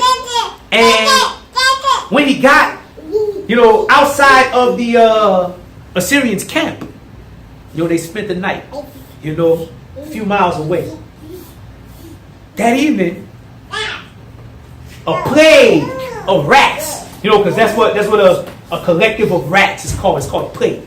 You know, a plague of rats is said to invaded the Assyrians' camp, and it chewed through the shields, you know, the handles of the shields. It chewed through the strap for, you know, the thing that carries their bow, right? So that the following morning they were unable to defend themselves, and enemies went in and cut them down. Right? This is the way that Herodotus tells the story, right? You know, the ancestors went in and cut them down. Now, the Syrians, historically, they say this battle actually happened, and what Herodotus calls a plague of rats, they call a disease, an actual plague. And see, the shield, chewing through the shield and chewing through the bow strings, you know, this is representing a breaking down of their defense, their immune systems. So they were overtaken by disease. You see? And while they're weak and sick and whatnot, the ancestors went in, cut them down. Got to be able to fight on all levels. Y'all all right? Okay. Herubehudet is also called Herudeba. That is Heru of retribution or vengeance. This particular form of Herubehudet is the force of justice, specifically the force that is responsible for restoring the balance. Once one has violated the laws of Ma'at, he is the law of cause and effect, reciprocity, and in the East he is called karma. His main role as a protector of Ra and preserver and restorer of Ma'at is to preserve the integrity of life and its progression or evolution. He is the protector of individuality, assuring each thing has its place in the sun, and the survival instinct that kicks in when one thing infringes or imposes upon another, threatening its right to be. A Roshel Sutesh. Okay? This means that his job is to protect. This is like your survival instinct. Job is to protect your life. You know, that fight or flight response we're talking about here. You know, that primitive. You know, it's like, man, we need to get primitive. You know what I'm saying? It's like we done got so uppity and bougie and cacatosis and whatnot. We need to get primitive. You know, we done got so modern and multicultural and whatnot, so we get slaughtered. We need to get primitive. You understand? Okay? We need that flight response, that fight response to kick in. Okay?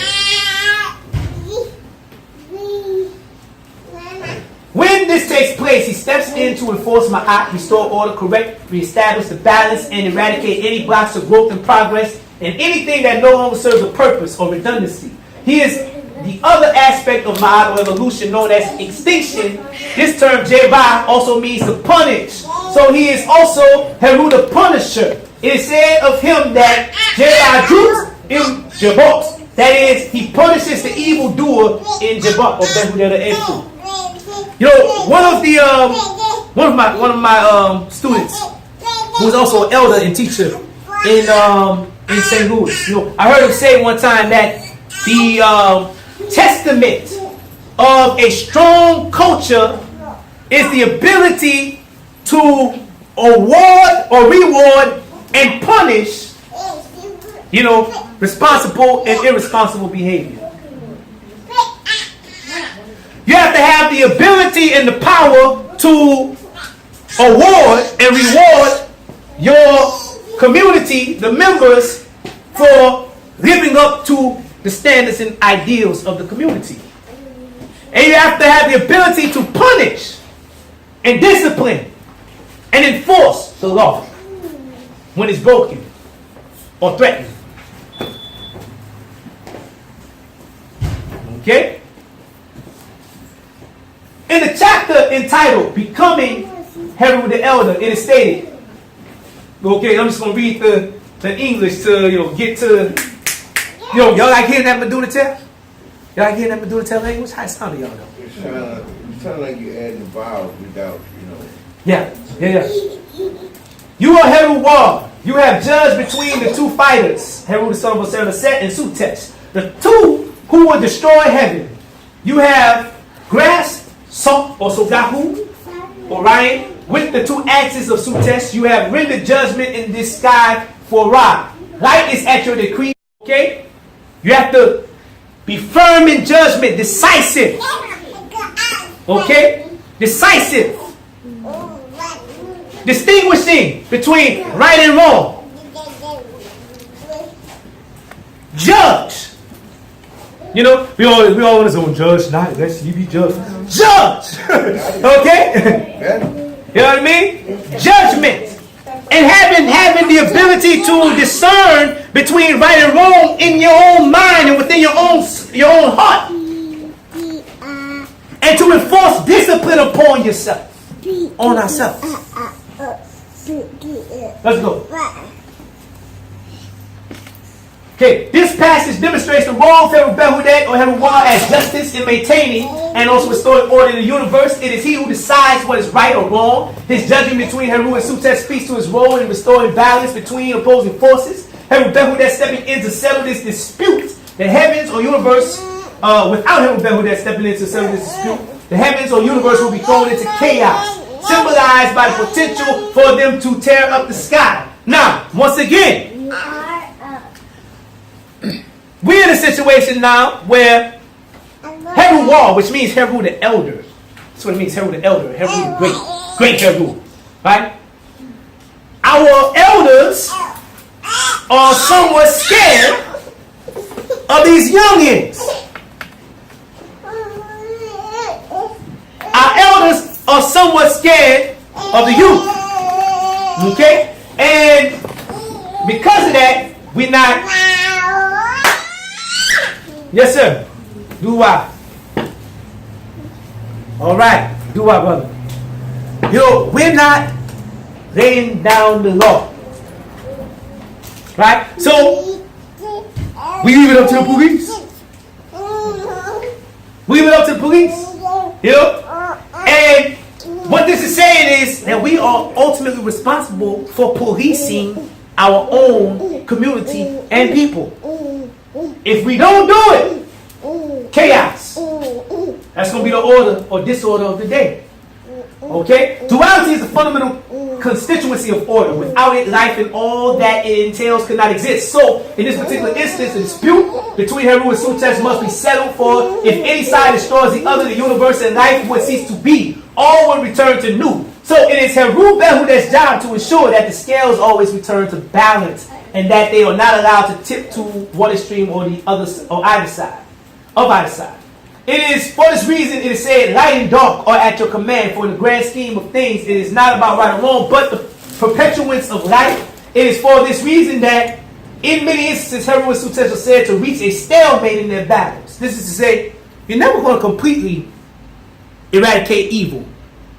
You're never going to completely eradicate ignorance or wrongdoing. It's going to always exist. But our job is to make sure that it never overtakes. You understand? Okay, let's keep going. Okay, we talked about the ability to impose justice on ourselves. Okay, Heaven that gives us the ability to impose justice upon ourselves, to go head to head with our negative qualities and make corrections where needed. He gives the ability for us to force ourselves to live ma'at. He has also the power to stop bad habits and make changes in an instant, or as some say, cold turkey. For instance, right, and this is personal testimony here, because I am a son of Herubehude, when I decided I was going to stop eating pork, I stopped right then and there. Later, when I decided I was going to stop eating meat, I stopped the very day the decision was made. While some people may find it more of a challenge and have to implement these types of changes gradually, Herubehude allows me to change at the drop of a dime. Okay? However, there is also present the urge to rush or force changes that should be implemented gradually. It's a double-edged sword, and the balance is a necessity, which is why Tahuti must serve as a precursor to action. So, discipline, the ability to discipline ourselves, to correct ourselves. And the more that we tap into this force as men, the easier it'll become for us to correct something right then and there, change a bad habit, or stop a bad habit right then and there. Okay? That's the force that we got to tap into. There's a few ways to do it. Let's go. Let's go. You want to go past this? Yeah, let's go past this. Let's go past this. Okay? Yeah, I think we talked about that. Let's go. Okay. While we are not in a condition to compete with our oppressors in terms of arms, we have another weapon at our disposal, and that is the weapon of the spirit. Yet some of us won't even seek justice and retribution through our ritual, ancestors, and medical. Some of us refuse to use Hekat to deal with those that intend to harm us, even at the cost of our own lives. The tear is nature, and this line of thinking goes against nature and therefore goes against the tear. Then there are others that teach that we should use Hekat to uplift those that are slaughtering our seeds. What part of the game is that? Praying for your enemies. All that foolishness. Okay? Let's go. Let's go. Let's go. Okay. Heru Behudet. Neter Garen Nepet, great. Neter, Lord of Heaven. Heru Masin, Heru the blacksmith or harpooner. We have to have the ability to create tools to make things better and to create weapons, for defense. Heru Jeba, we have to be willing to avenge and pay back our enemies. Moki, protector, protection. We have to be willing to protect our family. In war, the tail of the hunt. You got to be willing to go out and get it and bring it back to the family. Let's go. Okay, this is an image, it's a little cloudy on here, of the ancestors hunting hippopotamus. Okay? Hippos! Y'all know hippos are considered the most dangerous animals in the world.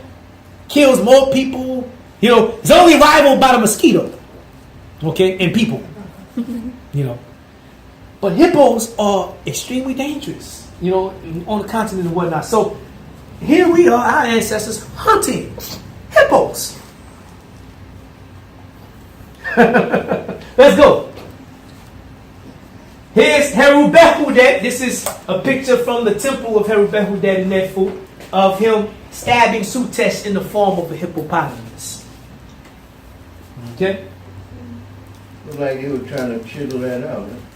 Huh? Yeah, it has all kind of damage all over the place. Right? I'm not saying that we need to go out and hunt hippos. I'm not saying that. But if I said, let's go hunt hippos, that initial tightness or that little squirming worm that you feel. Okay? Gotta check that. You know, if we needed to hunt hippos, we gotta be all right and willing to do so. Go hunt white You know, folks. well, I say we need to go hunt white folks. You know what I'm saying? We gotta be all right with it and willing to do so. Yeah. You know? But once again, you're scared to deal with an animal. Forget about whitey. Let's go. Stop talking about these people. Sutesh. Okay, so we talked about the ideal man and ideal woman. Okay, well, ideal man. Pardon me. Go over real quick. Okay, no, go back. It's something that I did that I missed. Go back. Because I didn't want to be redundant. Go back. Go. Wait. Go. No, back that way.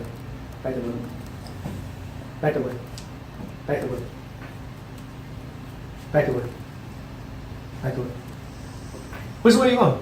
You want to go forward? Yeah, forward. Okay, wait. No. Back. Here. Okay. Most important. Oh, wow. They want to leave this out. Okay. Heru Behude is the tale of vitality and the sex drive. He is the alpha male, full of virility. He's called Hesa Sino In Ho Unkef. That is, fierce with his limb of life, or phallus. Okay? And it is said that the Neterut, or the goddesses, if you will, rejoice because of his scent, or pheromone. He's also called Wasin Ir Nejem Misakar Neferut Hiramaef. That is, procreator who makes sexual pleasure. Beautiful women rejoice at seeing him. Okay? Okay? Y'all alright? Hold on now. This is to say, once again, our culture is about life. That which perpetuates, sustains, and optimizes life. Procreation. You know, as we talked about sex, man and woman, okay? Child. This is what it's about. Right? And that cycle continuing. That's what it's about. You know, this, I don't want children, or I don't want to be married. That's some cracker shit. That's some cracker stuff. We're building a nation, right? You know what I mean? Marriage, okay, and family is the foundational institution and organization of African society. That's why they got over 1 billion or something. You know? And the purpose of marriage, the fundamental purpose of marriage, yeah, the companionship is good. You know, the love of your spouse is good. You know, it's wonderful. It's magnificent. Makes it even better. But the ultimate purpose of it is the reproduction of life. That's our culture, at least. I don't want y'all to get mad at me. I ain't mad. Okay? I don't want y'all to get mad at me now. But this is the thing. Even the ancestors understood as a fundamental law of nature that if you're going to get busy, you can't be whack with it. You gotta know what you're doing. Or not, sisters, y'all let me know. It's not important if the man don't know what he's doing. Let me know now. My card's on the table, right? Oh, look at it. Okay? You know, and this is, you know, he said fierce. He's fierce with the limb of life. You know, that's in modern days in terms, you know, the sisters say he's nice with her, he can later. Oh, God, y'all fresh out of church in here. Let me stop, man. Okay, so, you know, this is what this is talking about here. Right? This is how natural, this is how nature-oriented our spirituality is. Okay? If you're not talking about, I say, if you're a man and you're not talking about being with a woman, you don't want to be married, you don't want to engage in the activities with a sister to produce children, to perpetuate your ancestral lineage, you're not a man, according to our standards. You know? If you're a woman and you don't want nothing to do with no man, I'm my own man, my career my man, Jesus my man. If you're a woman and you don't want nothing to do with no man, okay? You see? You don't want no children, you are not a woman according to our standards. Okay? As the sex drive, okay? And just to say this once again, this force, right? Okay? This idea of being fierce with the limbs of life, with your limb of life, knowing what you're doing, being fierce with it. Okay? and causing the feminine forces in the women to even the scent that musky man. We done been around this white boy so long now, sisters. Oh my God, you know what I'm saying? He musty. You know what I'm saying? He need to put on some perfume, put on some this and some of that and this, that, and the third. White boys' reproduction rate is at 0. That means for every Caucasian child that is born, a Caucasian person dies. That's 0. We should be patterning ourselves after the losers. They're on their way out. Okay? But this is what it's talking about here. This is talking about reproduction and mating. This is mating that's talked about here. Okay? So, as a part of our society, we gotta learn how to take care of our women, learn how to please our women, also in that way. Okay? This is the way it's done. Even in the women's societies, traditionally, you are taught how to take care of your husband and how to please your husband sexually. Real stuff. Not this, Girl Scouts and selling cookies and no. You better learn how to bake cookies. Talk to him, man. Both kinds. Talk to him. Stop. Okay.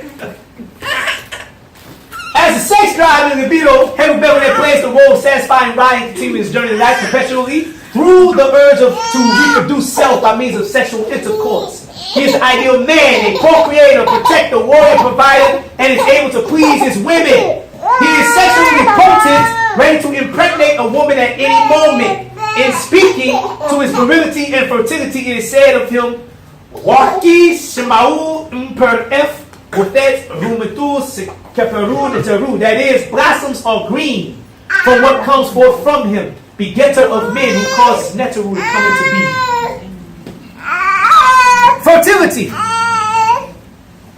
Fertility practices, lifestyle practices that optimize our ability to function properly as men, to be fertile. As a man, always ready to impregnate. That means that, if you can, release inseminate a woman here, that's the word, she gets pregnant. As a husbandman, as a farmer, as a pollinator, you are here to spread your seed. So you have the ability, now whether you actually do so or not, because wait a minute now, I ain't trying to start nothing. Okay? Technically speaking, anatomically speaking, you can impregnate this one. And then if you're able to, 5 minutes, 10 minutes, 20 minutes, an hour later, you go in, you impregnate this one. Impregnate that one, impregnate that one, impregnate that one, impregnate that one. Okay? And you can keep it going. You know what I mean? How you say it? What is you doing? Technically speaking, you can do that. Okay? And this, how you say it? This is, once again, understanding that the function of a man at the anatomical level is to spread the seed. Amen. Okay? And to preserve and to cultivate. He's a husbandman. At the same time, you got to take care of all those seeds he spread. So you both, wait a minute. Now wait a minute. See, this is the thing. Like I said, I said technically speaking. And he got to put it in the right soil too. Oh, Spread the and seed wait a minute. and I the said, right one. Absolutely. Not just anybody. I wasn't trying to start nothing. I said it before, I wasn't trying to start nothing. Okay? Just enjoy the moment. The way it sounds, I mean, No. Relationship with these women. No, that's not what. Why call people doors and say, hey, That's shit. Just give me a chance. Allow me to explain myself. Yeah, one sec. Just allow me to explain myself. Yeah, you had a question. I was going to say that it's important to highlight the building aspect of when you're looking at a child, you're also understanding that there's resources that have been put forth to even come up with the concept of creating a life. You have to be ready, security wise, resource wise, to bring it into existence. Now, think this though. Let me show y'all how much of a problem this is. Yeah. Okay. Tell them right. Wait. Let me show you how much of a problem this is. Can't give the responsibility. I'm talking about a function and the potential, meaning the capabilities of a man, not necessarily that he should do so. Never said that. Not that quick, man. Hey, I never said that. Wait a minute, I never said that. But just If he don't set the premise, we can't go from there. Wait, He's setting the premise. Wait a minute. I never said that. But just the idea, just mentioning your imaginations with, oh hell no, wait a minute. He better No, I have something to say. I don't feel like that. That is fine. But once that man has reached this point, is this not for the everyday man who has not met or has achieved that point? Exactly. Or up to that level, going back to zero source. This is a higher part on that tree of life. When that everyday man has reached that point, this is fine. He's going to already know that this is fine, this is capable, because he wants to worry about being responsible, because he's already built that up. He already is there at that level. So he's going to take care of all his stuff, because that's where he is. That's the point of him. He knows all this. Yeah, but see, we was put on the continent of Africa where we had all the resources to do that. Oh. That's why we got over $1 billion of us here on Earth. It wasn't no Romeo and Juliet. You know, I don't think all these people were in love. You know, they did what they had to do to make us. Well, I'm not gonna go that far since you. I'm going to jump off the last sentence he said. Come on. Based off of village. I think it works when there's a village. Like there's a concept else to be able to provide, but if you have a village, then you have a multitude of people being mothers and fathers to that child and resources to that child. And I feel like till we get to a point where we can build a village, then don't need to be trying to do that anyway. Right, but we're not at that point. So what sphere is this on the tree of life? This is what sphere? Well, I said we're what we're talking about here. Okay. It's potential. You talk about the way what he can do. What he can do, not necessarily what he should do. Okay, we're talking about at a functional level. I think she mad at y'all. I think they mad at y'all. See, y'all in this. Wait a minute. No. I'm cooking sandwiches. He said I got sandwiches. Who started that? Don't start that. Wait. Okay, so. He was all that. Green chicken. You even said you don't even have to love it. Oh. Okay, so it's power. No. Okay, so he's done. What we're talking about solely, right, is the ability and the actual function of the man is different. Okay, where a man technically can do that. Once a woman is pregnant, she out of commission for at least 9-10 months. You know what I mean? Yeah, so the point that you're actually making is that the man's purpose, that's one of his purposes, is to procreate. Right. Spread that seed. Spread that seed.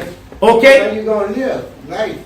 But once again, there are standards, there are ideals, there are obligations, there is a methodology. It is within a social context and social construct that we're talking about. And you have to go, through rites of passages and all. You got to qualify yourself. And consult the ancestors on this. And it's heavy with the ancestors, right, yes. Making sure they approve of those things. Very heavy with the ancestors, too. As well as the unity and oneness of the woman that you're building with. I feel as if, just as it comes to two people, when you're procreating, you should be on the same level, mentally and spiritually. But if you're doing it with multiple women, you still have to consider those women's emotions and feelings, because if you bring a child in to those emotional dysfunction, we're still doing a disservice to the children. Absolutely. It's about it's about nation. I say it's about nation building, but not just not just numbers. You know, it's about reaching a certain point within one another, within yourselves. Okay, and then reproducing that. Okay, so we're not just talking about reproducing black people. We're talking about reproducing Africans that are going higher and higher, evolving. You see? So it has to, you know, we can't talk about this outside of culture. It's not so if we're not in our culture, if we're not in our you know, proper sociological context, if we're not actually nation building, you know, then I say that same, I say, put it like this. The term for seed, matut, is also the term for poison.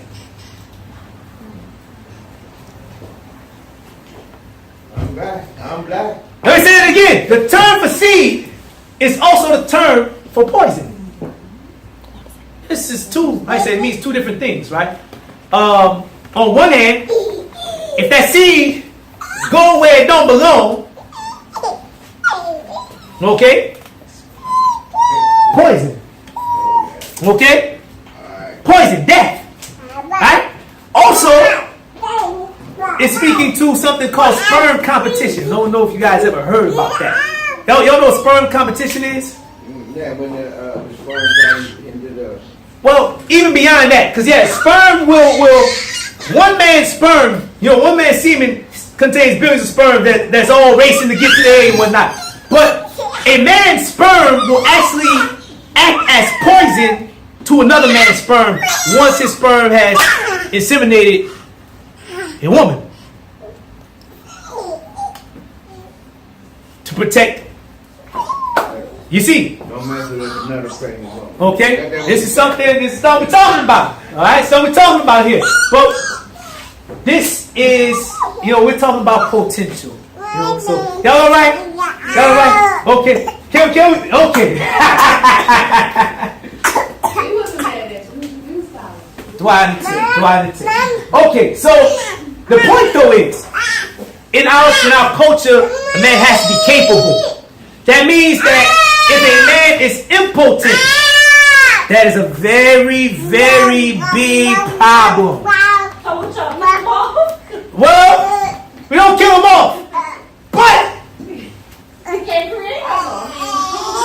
it's like, yo, if I say, like for instance, you definitely couldn't be the king and impotent, because if so, that's going to create problems. Because after you die, now the whole kingdom is in strife because someone said who's going to take the throne.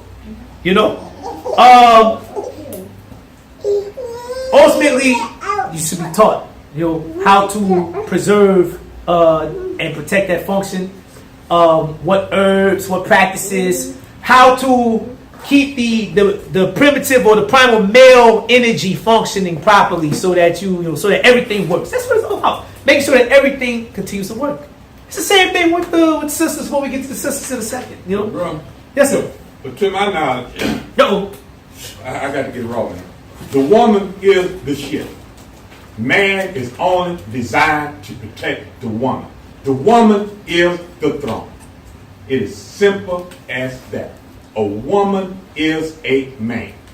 One man. She isn't. We see it in nature. We see the queen bee. The woman isn't. Heru is sitting on his mother's lap. Even in the wicked Catholic Church, they got married in the place of what? Of a second. It's the woman. We got to have that woman. When we protect our women, our energy comes back. Our woman is the Holy Spirit. She is the power. This is true. The woman is the shit. We're supposed to bow in her presence. I ain't putting on a show. So what kind of? A woman, you are a man. A woman is a man. She is a she, he. A man is a he. He's a he. At one time, to my knowledge, on this planet, the woman was putting out her own children. She didn't need a man. She is a woman. Well, technically, evolution took place so that Yes. reproduction could become Just more because efficient. while she was laying and having babies, she needed somebody to protect her. A man is a genetic mutation of a Okay, woman. so put it like this. Simple. Chromosome. I'm not going to argue the point because But I'm trying to tell you, the woman is It'll take us- above her. She is the throne. it take us on attention. But yeah, that's not. I'm talking about the last thing you said about the reproduction and all But that. I get it that sometimes the guys think they're better than the woman because that's what we talk about. Well, that's the problem in the society. It's a competition both ways. Men think they're better than women. Women think they're better than men. Yeah, because that's not All us. the thing you gotta do is throw this on the man. What you doing with that? If you can't make a baby, if you can't milk a baby, what are you doing with the breast? Well, see, this is the thing. When we get into those arguments, the same people that make those arguments say that the clitoris is a defunct penis. That's right. And that the foreskin of a phallus is a defunct, it's like the, related to the vagina and whatnot. All I gotta say about a woman. Wait. is a man. This is my point. My point here is let's stay away from the cracker stuff. Yeah. Because once we get into that, we into some cracker stuff. So we get into our stuff. She is the throne. Woman is the throne. Okay. That's the way from the cracker Yes, stuff. let's go. Huh? Okay. All right. So, Sutesh, we got to talk about a dysfunctional man. Okay? Sutesh is the force of opposition. But this is not an inherently bad thing. It is this imposing force that facilitates and provides the conditions in which evolution can occur. It is a force that knocks things out of stagnation, gets them moving again. Osir in his cosmic form is the same as Noon. He is inert soul. Sutesh acting upon Osir knocks him out of this inner state of being into a state of living. Evolve. Let's go. Sutesh in his proper context is the adversary, or more so correctly, adversity. He provides the necessary challenges that will create the conditions that help to facilitate our evolution. It says Sutesh causes Heru. That is to say that Sutesh is the opposing force that creates the friction and heat that will produce the emergence of light. Heru is the light, enlightenment. But it is Sutesh that creates the conditions that make the light possible. Sutesh is darkness, just as it is from a state of ignorance that knowledge comes into being. To know, there must be a time when one does not know. So this state of darkness, ignorance, confusion, and all of the adversity that it produces creates the conditions that provide the right amount of pressure and friction that forces us to learn, adapt, evolve, and ultimately give expression to and awakens the latent genius that exists within us. The light aspect of Sutesh is significant, particularly in regards to his relationship to the Neter Sha'i. The Neter of fate or destiny, the term Sha'i is also the term for pig, which is one of the sacred animals of Sutesh. Sha'i, properly understood, is not only that which causes our coming to earth, but also the conditions, challenges, and specific tests and lessons we are here to learn and overcome. All of this is represented by Sutesh's role in the Osirian tradition, specifically his role in murdering Osir, which serves as a precursor to Osir's entering into the world as Heru. Sutesh then plays the role of the adversary and challenger to Heru, what he must overcome before he can be elevated to his place on the throne that is actualized his potential and achieve his Sha'i. Okay, so let me explain that real quick. Each and every individual comes here with a purpose. Right? That's our culture, that's our tradition. Each one comes here with a purpose, with a lesson that they're here to learn, challenges and conditions and things that are set in place to help facilitate the learning of that lesson. Sutesh, it's not just a dysfunctional man, but dysfunctional person, dysfunctional, like our lower nature. Okay? And we all have that. We all have, that dark side of the moon, if you will. That side that, we try to, keep it and hide, but then, every now and then it just lashes out. Okay? Blurts out or whatever, right? We have to understand that ultimately our culture serves the purpose of overcoming our own personal, bad side, if you will. Okay? Each person that enters into the world is brought back to work out some issues carried over from previous incarnations. It is their Sha'i, their destiny or life lesson, and challenges that brings them back. This once again is why Sutesh calls us Heru. Heru is the living individual in the world, whereas Osir is the ancestor in the spirit world. Earth is the place where Osir, through Heru, redeems himself, going to war with Sutesh. Each of us is here to overcome our respective sutesh, to refine and purify ourselves, and ascend to the throne of our lives as Heru. Okay, this is also symbolized by a heavy heart. Let's go. Okay, sutesh is also a trickster. Okay, and I want to really get into some of these ideals here. Okay, he's a trickster, or let's say sutesh as a form of Shai or destiny is also a teacher, and Shai once again is our life lesson. However, his role as a teacher is also evident in his role and function as a trickster. We must recall that it was through trickery and deception that Sutesh was able to get in position to murder Osir. He made a coffin, but at a party presented it as though whoever could fit it could have it for their burial. So, each person at the party takes their turn getting into the sarcophagus, and each one, I can't fit it. Then Osir gets in there, and as soon as he gets in there, boom! They slam the coffin shut, nail it shut, pour molten lead in it, throw it in the Nile River. Kill Osir. Okay? So it's trickery, deceit. Alright, so trickery and deceitfulness. Alright? This is something that's quality of Sutesh. Okay? Also, a mischief maker, someone who creates confusion. He's called Shad Kwaru, which means literally loud of voice, a screamer. Okay, and it stands to mean someone who disrupts the order and causes trouble. Let's go. Finally, speaking of Sutesh as a trickster, we have the 39th chapter of the Pertinent Ra, okay, where it says, I am Sutesh the robber, bringer of confusion and storms within the horizon of heaven, like the evil or twisted of heart. Okay, Kananu. Okay, means confusion, but also disorder and storm. Alright, and this is someone that keeps up confusion or causes confusion, causes chaos and mischief. Let's go. Some of the names of Sutesh, okay? Irnuju, he does evil. Mokahepu, he doesn't care about the law. Ner Isfe, he's the lord of chaos. Hekwa Ingere, ruler of falsehood, or Gaya. Sound like white folk to me. Uh-oh. Hetep Hera 01, he is pleased with cheating. Like cheating, stealing, lying. It makes him happy. Okay? Second, Menek, he's strong of heart or arrogant against the excellent. Peherer, Wulet, Timsu, he rushes to inflict harm. Let's go. Okay? Kwahori, he holds his head high, as in proud or boastful, or uppity. Meresh Ilim, he light-skinned. White folks, there you go. Desher, red. I'm not talking about black folk now. Come on. Hold on, brother. Meresh Ilim, light-skinned. Desher, red. Desher for me. Who has red hair. Oh my goodness, back to white folks. Okay. Sutesh was considered the patron or father of white people, the deity that was responsible for them, in particular.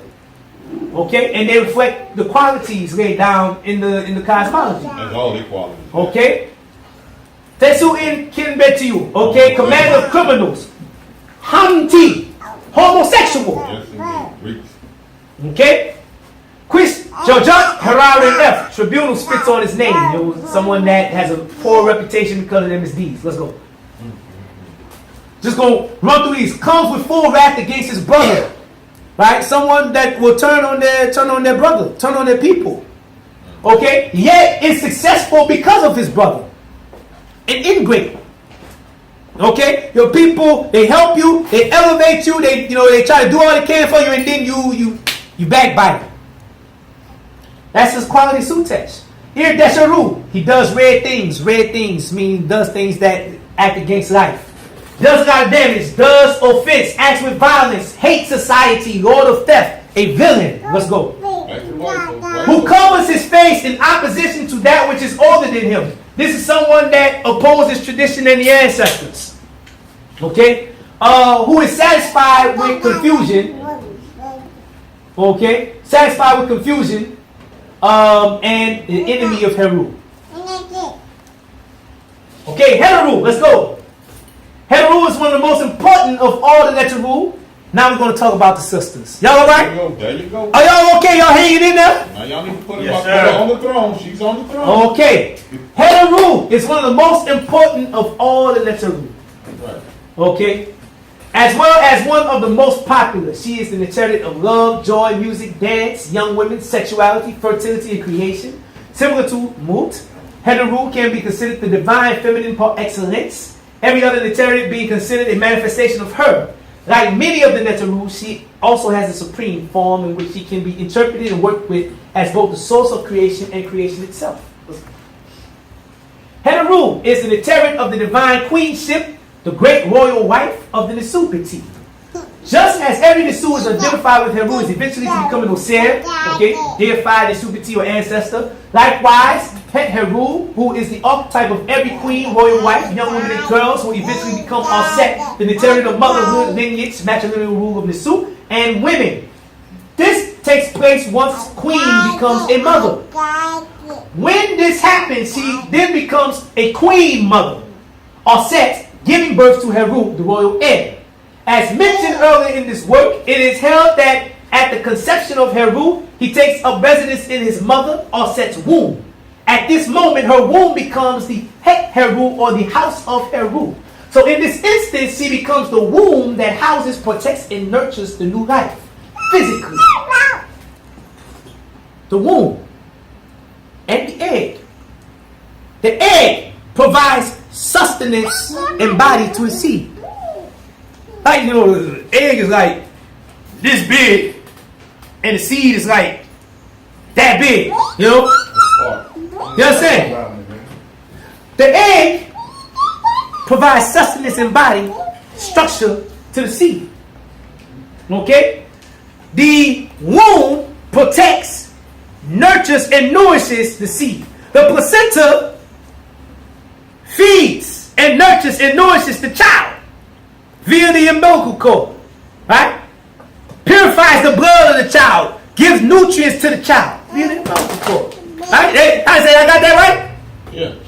That's all right. You're like hell no. I got that right or no? Okay. So from the very beginning, you know, we see nourishing and sustaining and protecting and giving body, right? Feeding, okay?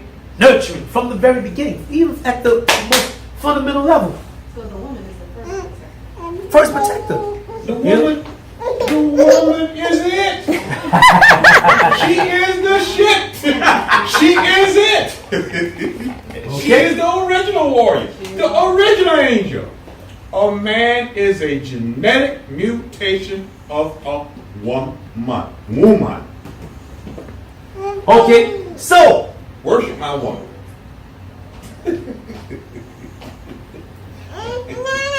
Okay, so physically, Het Heru is the womb, especially in her rib, Neb Hetepet, lady of the vulva. And the fact that Het Heru, whose sacred animal in zoo type is a yit or cow, is in which the term yit is also a homophone for a term meaning vulva. As in the tear of the womb and vulva, Het Heru can be worked with for increasing fertility, physical and mental, spiritual, as well as healing illnesses of the reproductive system, especially that of women. Let's go. Now, this is something I made here. Wow. To demonstrate the way that our ancestors understood these forces. This is Het Heru, and you can see it's a woman with the head shaped just like a cow's head.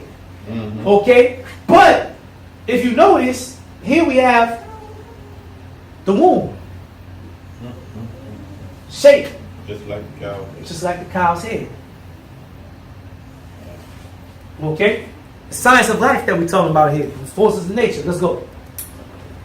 Neptai, okay, these are some of Het Heru's names, and I really wanted to get into the qualities of the woman, understand what the ideal woman looked like and was understood to embody, through these forces, okay, as personification of these forces.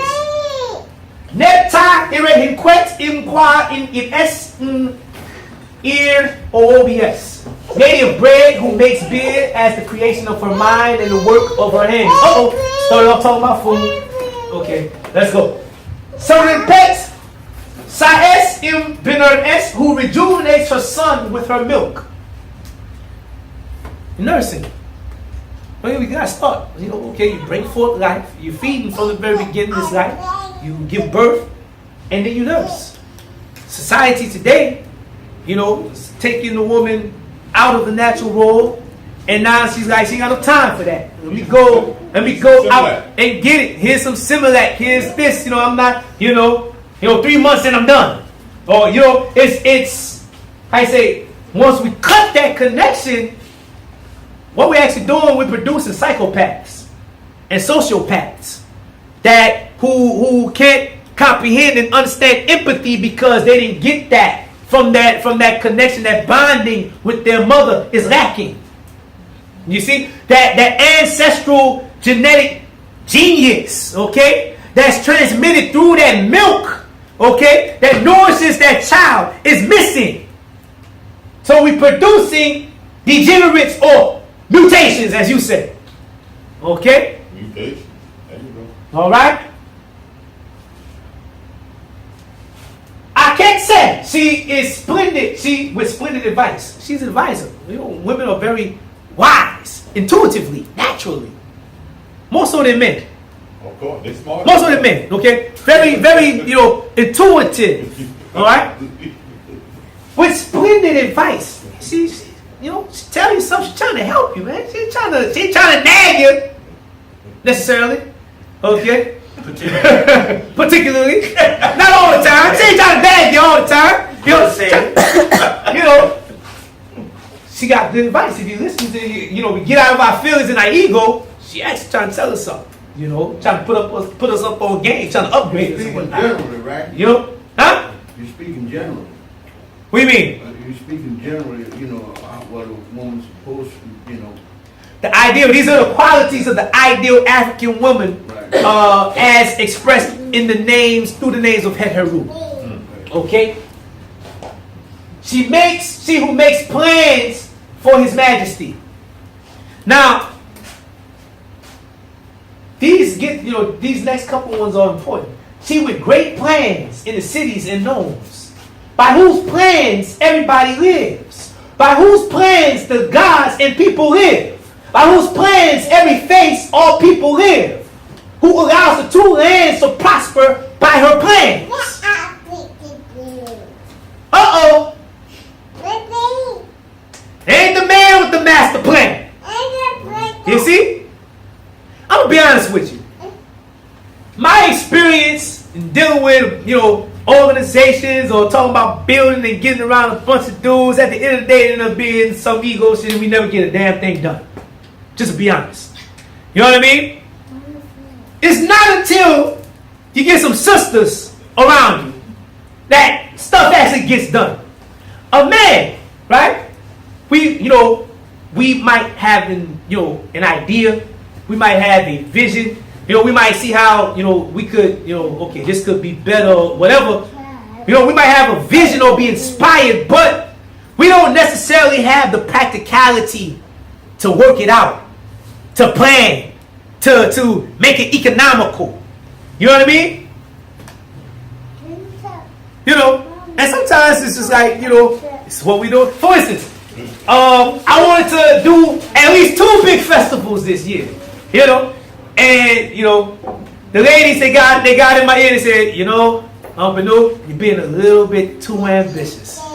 Let's take the time out, get these societies up and going. Let's plan it out. You know, we need a whole year in advance to get this done. Right? And I'm like, oh! But guess what? You know, got 2 trips to Africa, doing this 6 week lecture series. Got, you know, all these other, you know, retreats and different things that we got going on. You know, it's a whole lot of things happening. I was pretty much being impractical. And I just had the idea. I didn't have a plan. You know? You know what I mean? So, most successful individuals, like, you know, we hear, for instance, even Dame Dash. You know, he's like, you want to be successful, you know, stop messing with dudes and get you a good woman.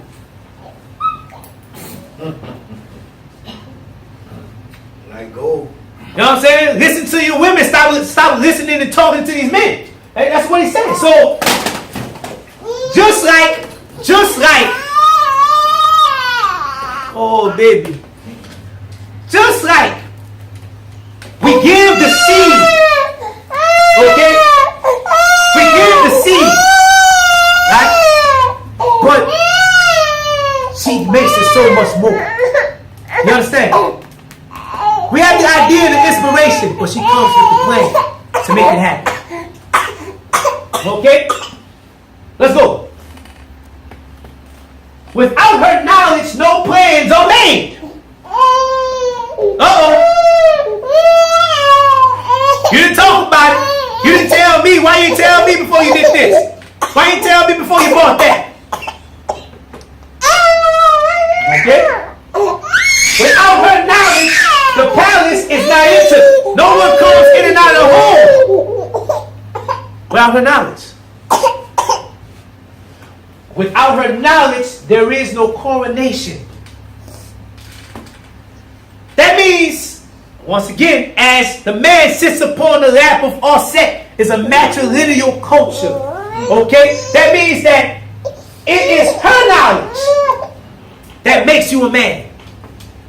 It is her nod that approves your manhood, your kingship. There you go. All right, my brother. Okay? That's right. So without her knowledge, there is no coronation. You can't be a king without a queen. You gave me the element of surprise, brother. Element of surprise? Why? How could you? How could you be surprised? I didn't think you were going to bring it up. How could you? How could you? She is the shit. You only been there. You only been there every week. How could you be surprised? I don't understand. You're gonna come with it, bro, like this. Okay. You know, I might not agree with everything you say. All right. Okay, but you know, we're gonna get to it. Without her knowledge, there is no coronation. Right? That means that the woman, you know, and even well, we can get into this, right? Going back up here. Without her knowledge, the palace is not entered. That means no other chick better enter into that palace without her knowledge. It's a woman that determines whether or not you get another wife. Whether or not, I think I still got one. Last time I checked. Okay. That's Okay. That's all you can afford. Last All time I right. checked. So, without her knowledge, there is no coronation. She's the mistress of sayings and proverbs, the mistress of speech, the mistress of magic, the mistress of speech, the mistress of writing, the ruler of the books. That means she got it up top. Let's go. Who protects the perimeter of the soldiers with her spells, who wards off the enemy with magic of her utterances, who transfigures the Neter through her magic spells. This is important, right? Because, who chases away the enemy through her utterances. She with effective magic. This is important because the woman is big juju. I'm going to be honest with you. Your primary role and function is inside. What you trying to say, brother? Women should stay in the house. What you saying? No. Listen to me good. Your primary function is inside. It's not just in the house. But we're talking about in the spirit. You are our first priestess. You are our first counselor. You are our ears, a connection to the ancestors and the divine, first and foremost. You see? But, and we might, we would get it, mention it briefly, because we've been knocked so out of order. Sekhmet is out. Most of the sisters, identify with Sekhmet. Warrior and the hunter and going out and getting it and bringing back this. If I don't do it, it ain't gonna get done. I don't need a man, but for one thing, I really don't need him for that. Okay? That, we're out of order with that. But your job, you are ear to the connections to the ancestors. You who transfigures the Neter through your magic spells and your rituals, right? This means the original mediums. Through your ritual, through your connection to the spirit realm and the ancestors, you were actually able to possess the spirit, to give form to the spirit, to the Neter, so that the Neteru and the ancestors could speak through you. Okay? Who chases away the enemy through her utterances, her juju. with her effective magic and her, effective plans. Effective plans in the shrines, meaning working out the plans and the vision of the family at the ancestor shrine, at the shrine of the Netherworld with your rituals. Attracting the wealth, attracting the success. Who makes splendid magical power, who predicts what will happen in eternity. Seers. You are the original seers. How many of y'all had dreams about stuff before they actually happened? Well, damn!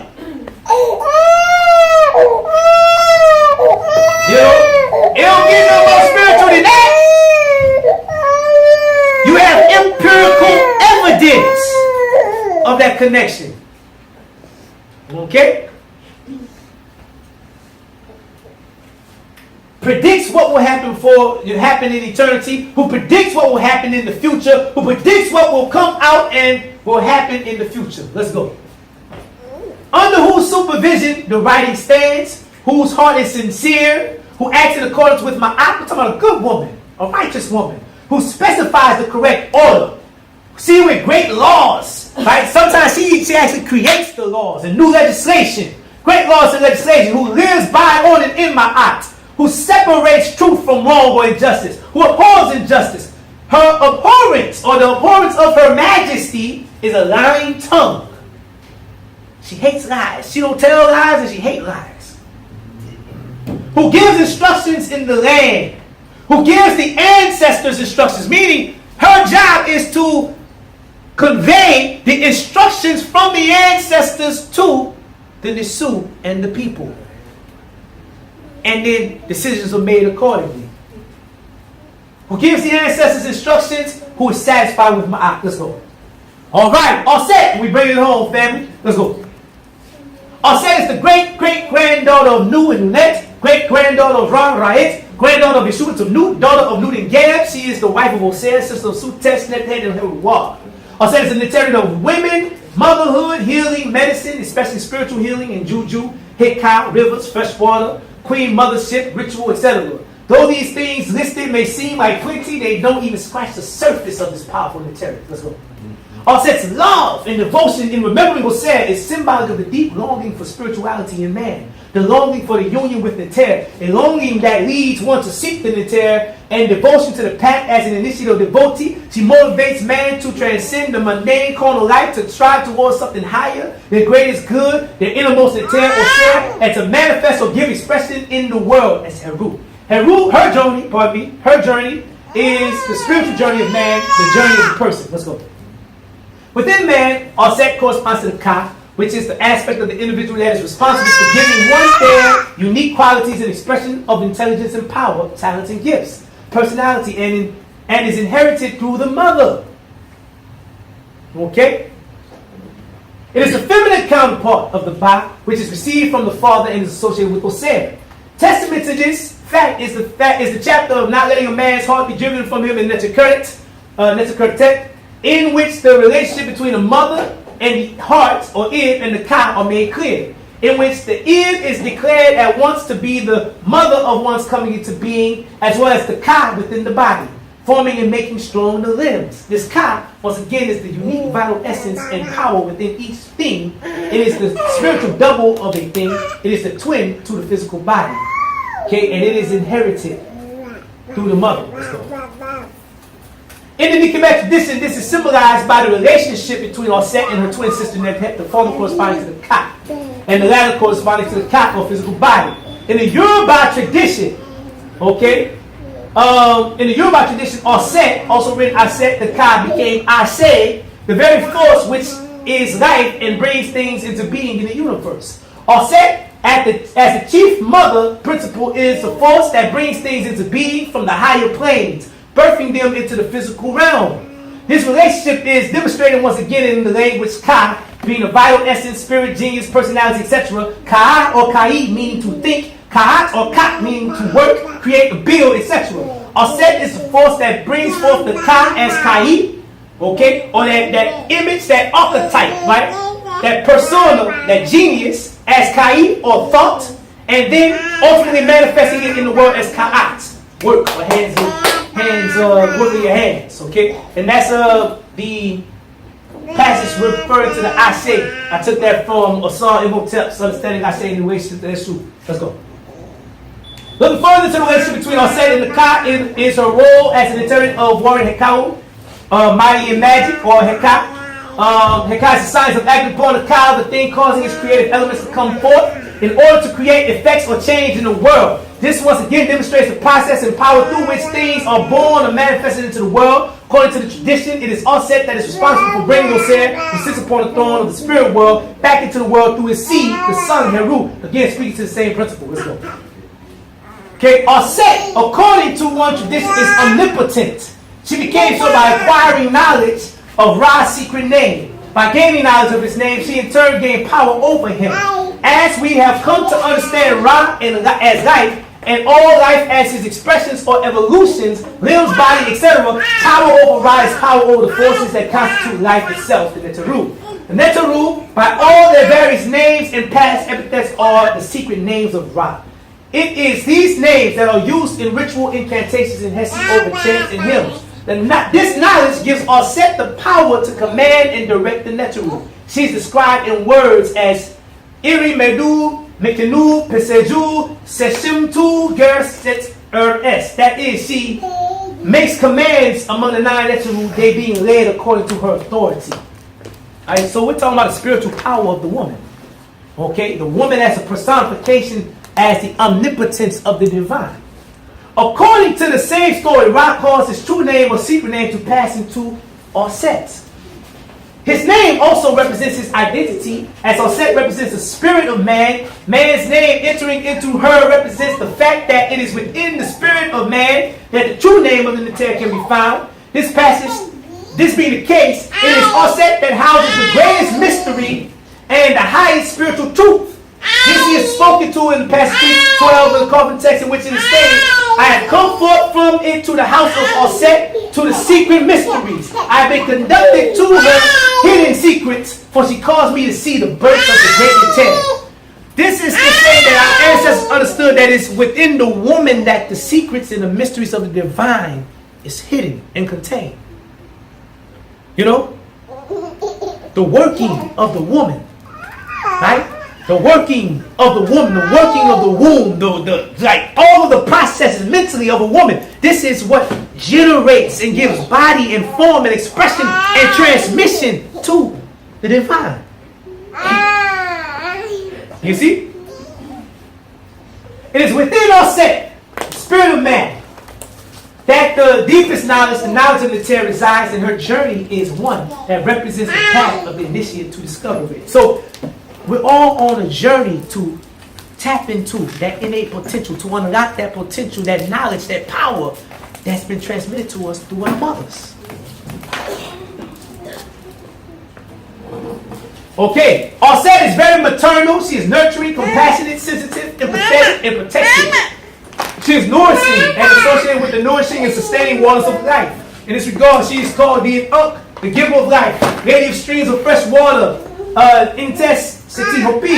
She is the one who floods the Hopi of the Nile. Ikpet Waki Akut Ms Sequedes.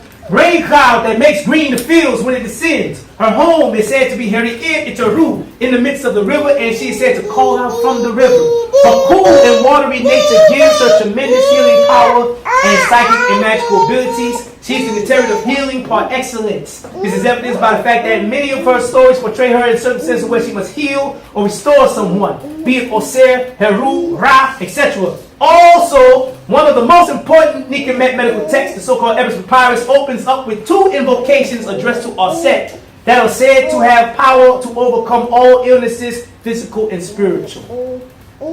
Okay? So, the woman is the healer. Aset is ultimately responsible for the resurrection of Osir, the resurrection of the man. That's some weight. Let's go. Aset became very popular with the masses due to her infinite mercy and compassion. She is the mother that will take care of her child regardless of how old they get. Her love is a deep, unconditional love. Okay. Aset, the wise woman. are said to protector and avenger, the mother of Neter, or the divine mother, lady of heaven, earth, and spirit realm, Duat. Lady of heaven, earth, Duat, or spirit realm, water, mountains, and of all of Nu, infinite, the all. Gives life to the living, gives life to the natural. Queen of Juju, avenger of her brother, okay, and great protector. Let's go. Who gives instructions in the evening, who gives instructions in the sanctuaries. Instructions are given to the country. Instructions are given in the two countries. Give the ancestors instructions. Who is satisfied with Ma'at, who does right thing in the two countries, and who acts in accordance with Ma'at. Without whose knowledge, once again, there is no action. Without whose knowledge, one does not enter the palace. Without whose knowledge, the palace is not entered. Without whose knowledge, one does not clean themselves. Your mama taught you how to wash it. You know what I'm saying? Okay?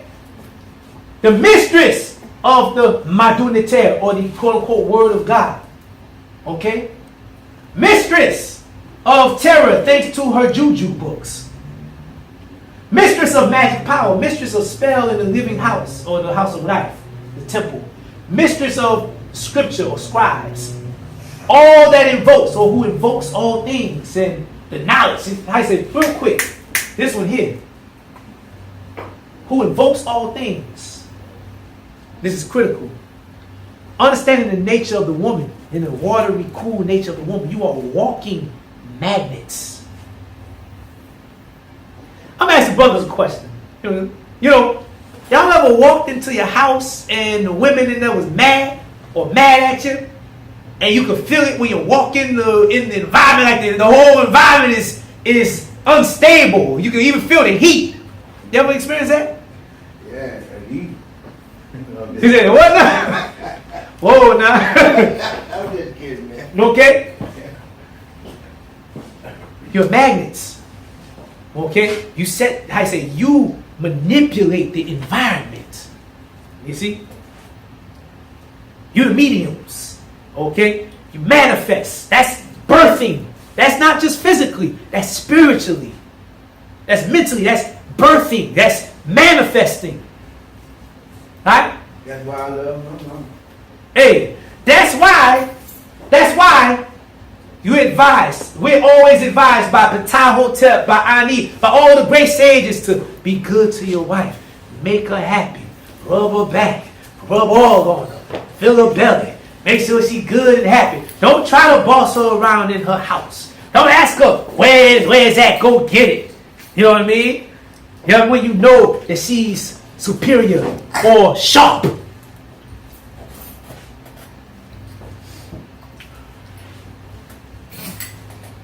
Okay? This is important. And it's important because the way that you feel, emotions, right? The power in a woman is in the emotion. The way that you feel will have a manifesting effect on your reality and the reality of your people. Mother's big juju. This is why it's understood that if a person is not in good graces with their mother, it's the same as having a curse upon their life. It's big juju. You see? Doing ritual, whatever the vision is, nourish that vision within herself. She has to really feel it. You see? She has to really feel it, and in feeling it, her power will go out. Sisters, your power will go out to birth it, to manifest it.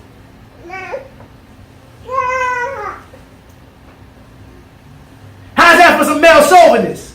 Some male chauvinism, some misogynism. Okay? Glad by myself. Okay. Rekiet. Okay? The knowledge herself. Rekiet. The knowledge.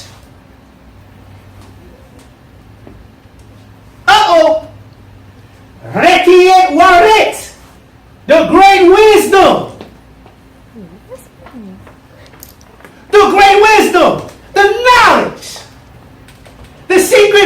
memories, all embodied in the woman. All right. There you go. Let's go. There you go. Oh, she also makes clothes. I mean, that shouldn't bother y'all. You mean you made this? That's it. You know, I suit from the womb to the tomb. Okay. Mistress of the bandage. She also binds and bands your bandages, your boo boos. You know. Okay. Mistress of the waiting. This deals with economy, the economics of the house. You know, like men. You know, we might. You know, traditionally we're supposed to go out, get it, hunt, you know, make some money, bring it back, and you know, the woman knows where to put it, knows what the house needs more so than us, knows where to put it, knows how to, you know, budget. No, not all of them, bro. I like to think of it as the woman is the brains of the man. I ain't mad at it. So y'all work. Hey, baby. Y'all work. You know what you just I ain't said? mad at it. You know what you just said? And what you said is true. The Some of them, woman man, you is can't the shit. put- A man is just a I'm not warrior. putting no woman down, but you got some She is dumbass the shit. women. You That's know, true, but we said normally. General, We general. said normally. Time out. The woman is the shit. That's What all we're said. talking, Shit, we're talking If ideally. you got Yeah, I it. understand. Wait a minute, we're talking ideally. Yeah. This is what we got to get back to, That's what we got to get back to. and we got to fight the cracker in our That is heads. our power right there. Yeah, but You know what I mean? We got to fight the cracker in our heads. We got to get back to That's this. right. us, we have to too, but like you Yeah. the women too. You know, They ain't when I walk around, they don't know. But this is what Khem teach. The woman is the throne. You see it right there. you know, You see it. She's the throne. when we walk, if African men collectively were on their Heru, on their Heru Behu, there, order would be established. Okay? We Wait a minute. Wait a minute though. Africans in general are out of order. Sisters, okay? That's true. Let's go. That's true. Are on their segment right now. That's segment. They mad as hell. Angry. Hot. Cause you know, we been screwing up. You know, we screw up, get mad, leave, you know what I'm saying? And you know, we beg, come back, baby, please, and all that. You know what I mean? But some get so hurt. Right? Story of Sekhmet. You know, Sekhmet is head of rule. A lot of folks don't know that. You calm Setback down by giving her her wine. Oh, okay. Sekhmet is head of rule. You know, it's deep because head of rule came and, you know, she saw that Ra had put another woman in her place. Uh-oh. Ra, you know, she had left and went out into, you know, exploring the world with Shu and Tufnu, and when she came back, Ra had another woman in the house. Okay? So, Heru transforms into Sekhmet and lashes out at Ra. She attacks him and then she leaves. You know? And Ra's just, after that, he'll let loose. We done. Can't do nothing. You know? So, it takes him sending to Huti wisdom, the stories, the songs, the dance, and the beer. Okay? Wine. Beer. Okay? Wine is a segment. Beer, sir. Not gonna argue with you. It's beer. All right. Okay? Alright? The beer mixed with red ochre. Okay? Red ochre. You know, it's talking Mississippi red dirt. Okay? To resemble blood. That's the story. Okay? The blood of Mary. Okay? Like I said, Red. and all of this, you know, they calm her down. But when she comes back, prosperity, life, prosperity, and health, joy, happiness, creativity, all the good things. You know, it kept them for all good things return to Kemet, return to Ra with her. Okay? She's the most feared of all the Neteru. She's the most powerful of all the Neteru. But That's on the planet. she is the Neter. She's also the Neteret of pestilence and plague and disease and extinction and destruction and all this stuff. Like, you know, we have to understand. That sounds like a white woman. Well, how you say it? This is the natural, you know, place of the, that the white woman usually is in, because she competes with her man, because her man is an abuser and an oppressor. Okay? Second man, one of her names is the one who fulfills the role of a man, because a man ain't doing it. So she don't need no man, and sometimes she's depicted with a phallus herself. She her own man. She a hunter. She going out and get it. For herself, by herself. She don't need no man. That's what the female line is. In her mind, she don't need no man. Now see, this is the thing. Once again, this is not the natural state. So, she represents anger. Her name's Fiery One, Inflamed One, Lady of Rage, Lady of Bloodshed. Okay? She also corresponds to the mystical.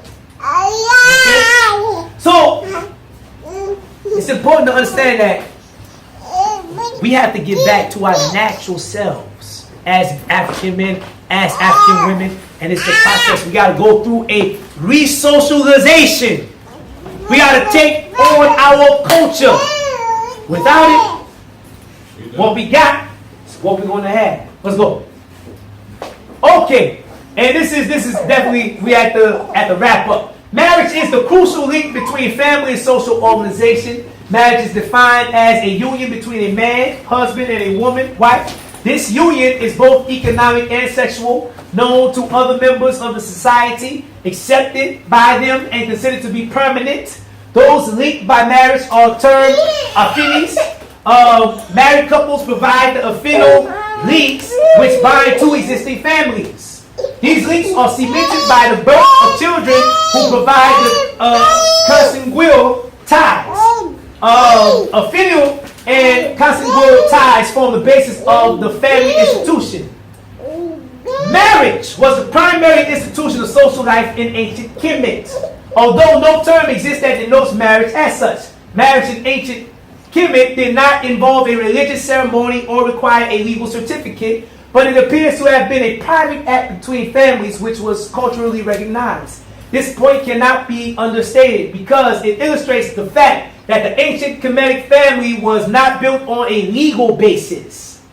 Therefore, Therefore, terms such as mother-in-law, father-in-law, brother-in-law, sister-in-law have no internal cultural basis in describing the ancient Kemetic family. There's no term for father-in-law, mother-in-law, mother of my father, or I say mother of my wife, father of my wife, wife of my husband, mother of my husband, father of my husband. These terms don't exist. Brother of my husband, no. That's your sister.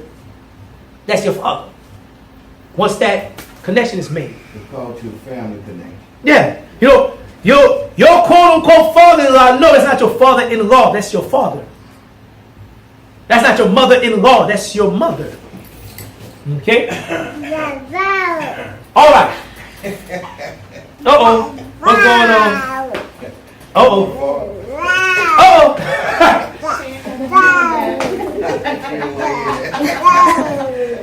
Two types of families in ancient Kemetic society.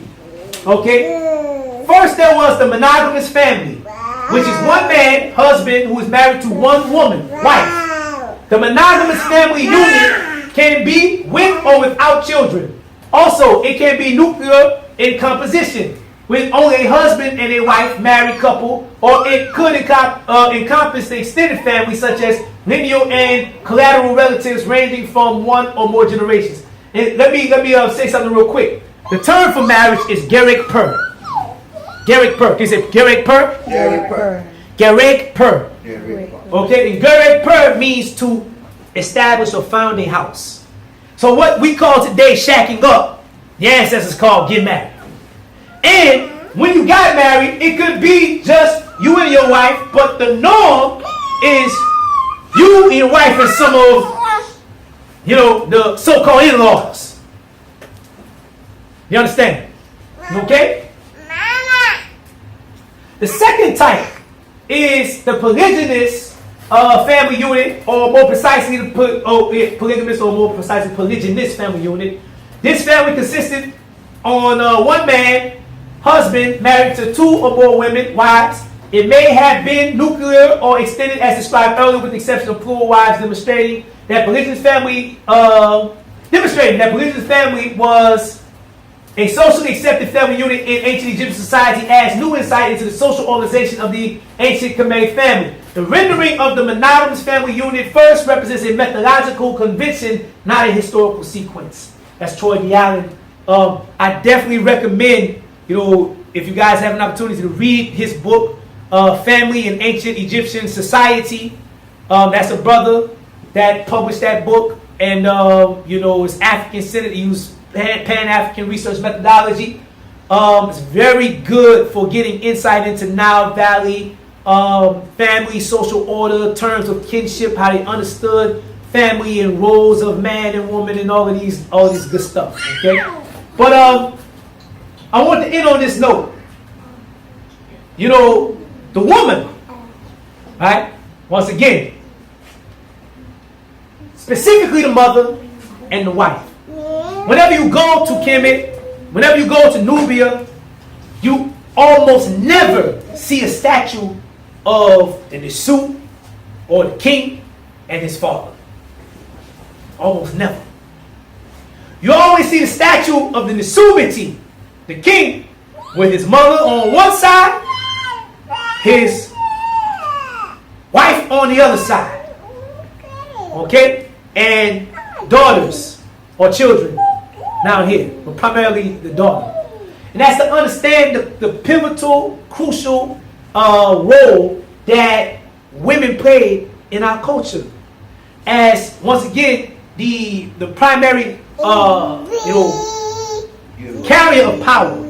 Giver of life, giver of power. She gives life, she gives power. Okay? The primary lineage, or I say the line through which power descends, through which information from the ancestors in the spirit realm descends. Okay? The keeper of knowledge, the first teacher, the first nourisher and sustainer and protector, all of these things. Okay? And it is through her that life continues to enter and out of the realm. Okay? So it's very critical. So I want to end it with this this image here, so you can understand this is what this is about. Family in Nile Valley culture is matrilineal and is woman-centered. Okay?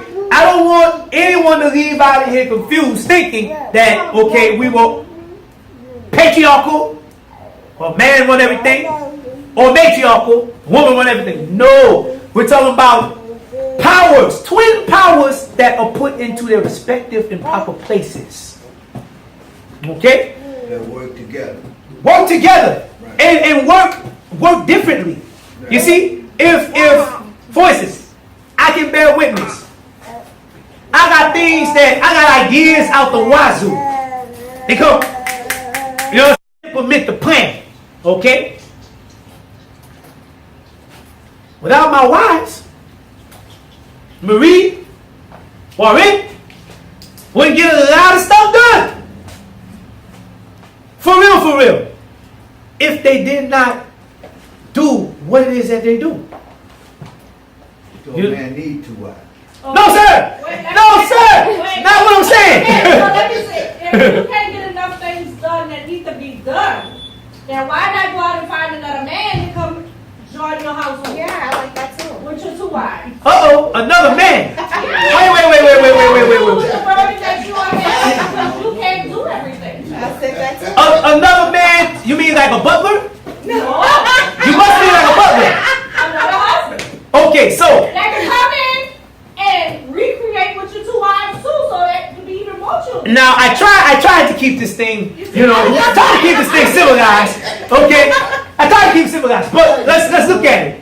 Fair question. Why that can't happen? It's a fair question. Yeah, I'm asking that too. Why can't that happen? Okay. Understand, right? When we're talking about polygyny, That's the problem. okay? We're talking about polygyny. It's a, the primary purpose of marriage, once again, primary purpose is the reproduction of life. Okay. Now, in the case where, let's say I have multiple, 2 wives, okay, or someone has multiple wives and whatnot. If the cultural and societal means are in place, this person, right, chief, king, elder, priest, whatever the case may be, he can go and he'll be with this wife and he'll impregnate her, because in our society, wealth is children. In our culture, wealth equals children, not money. You know what I mean? Not even land. Because if you got all this land and all these resources and you ain't got no children to work it, you broke, you poor.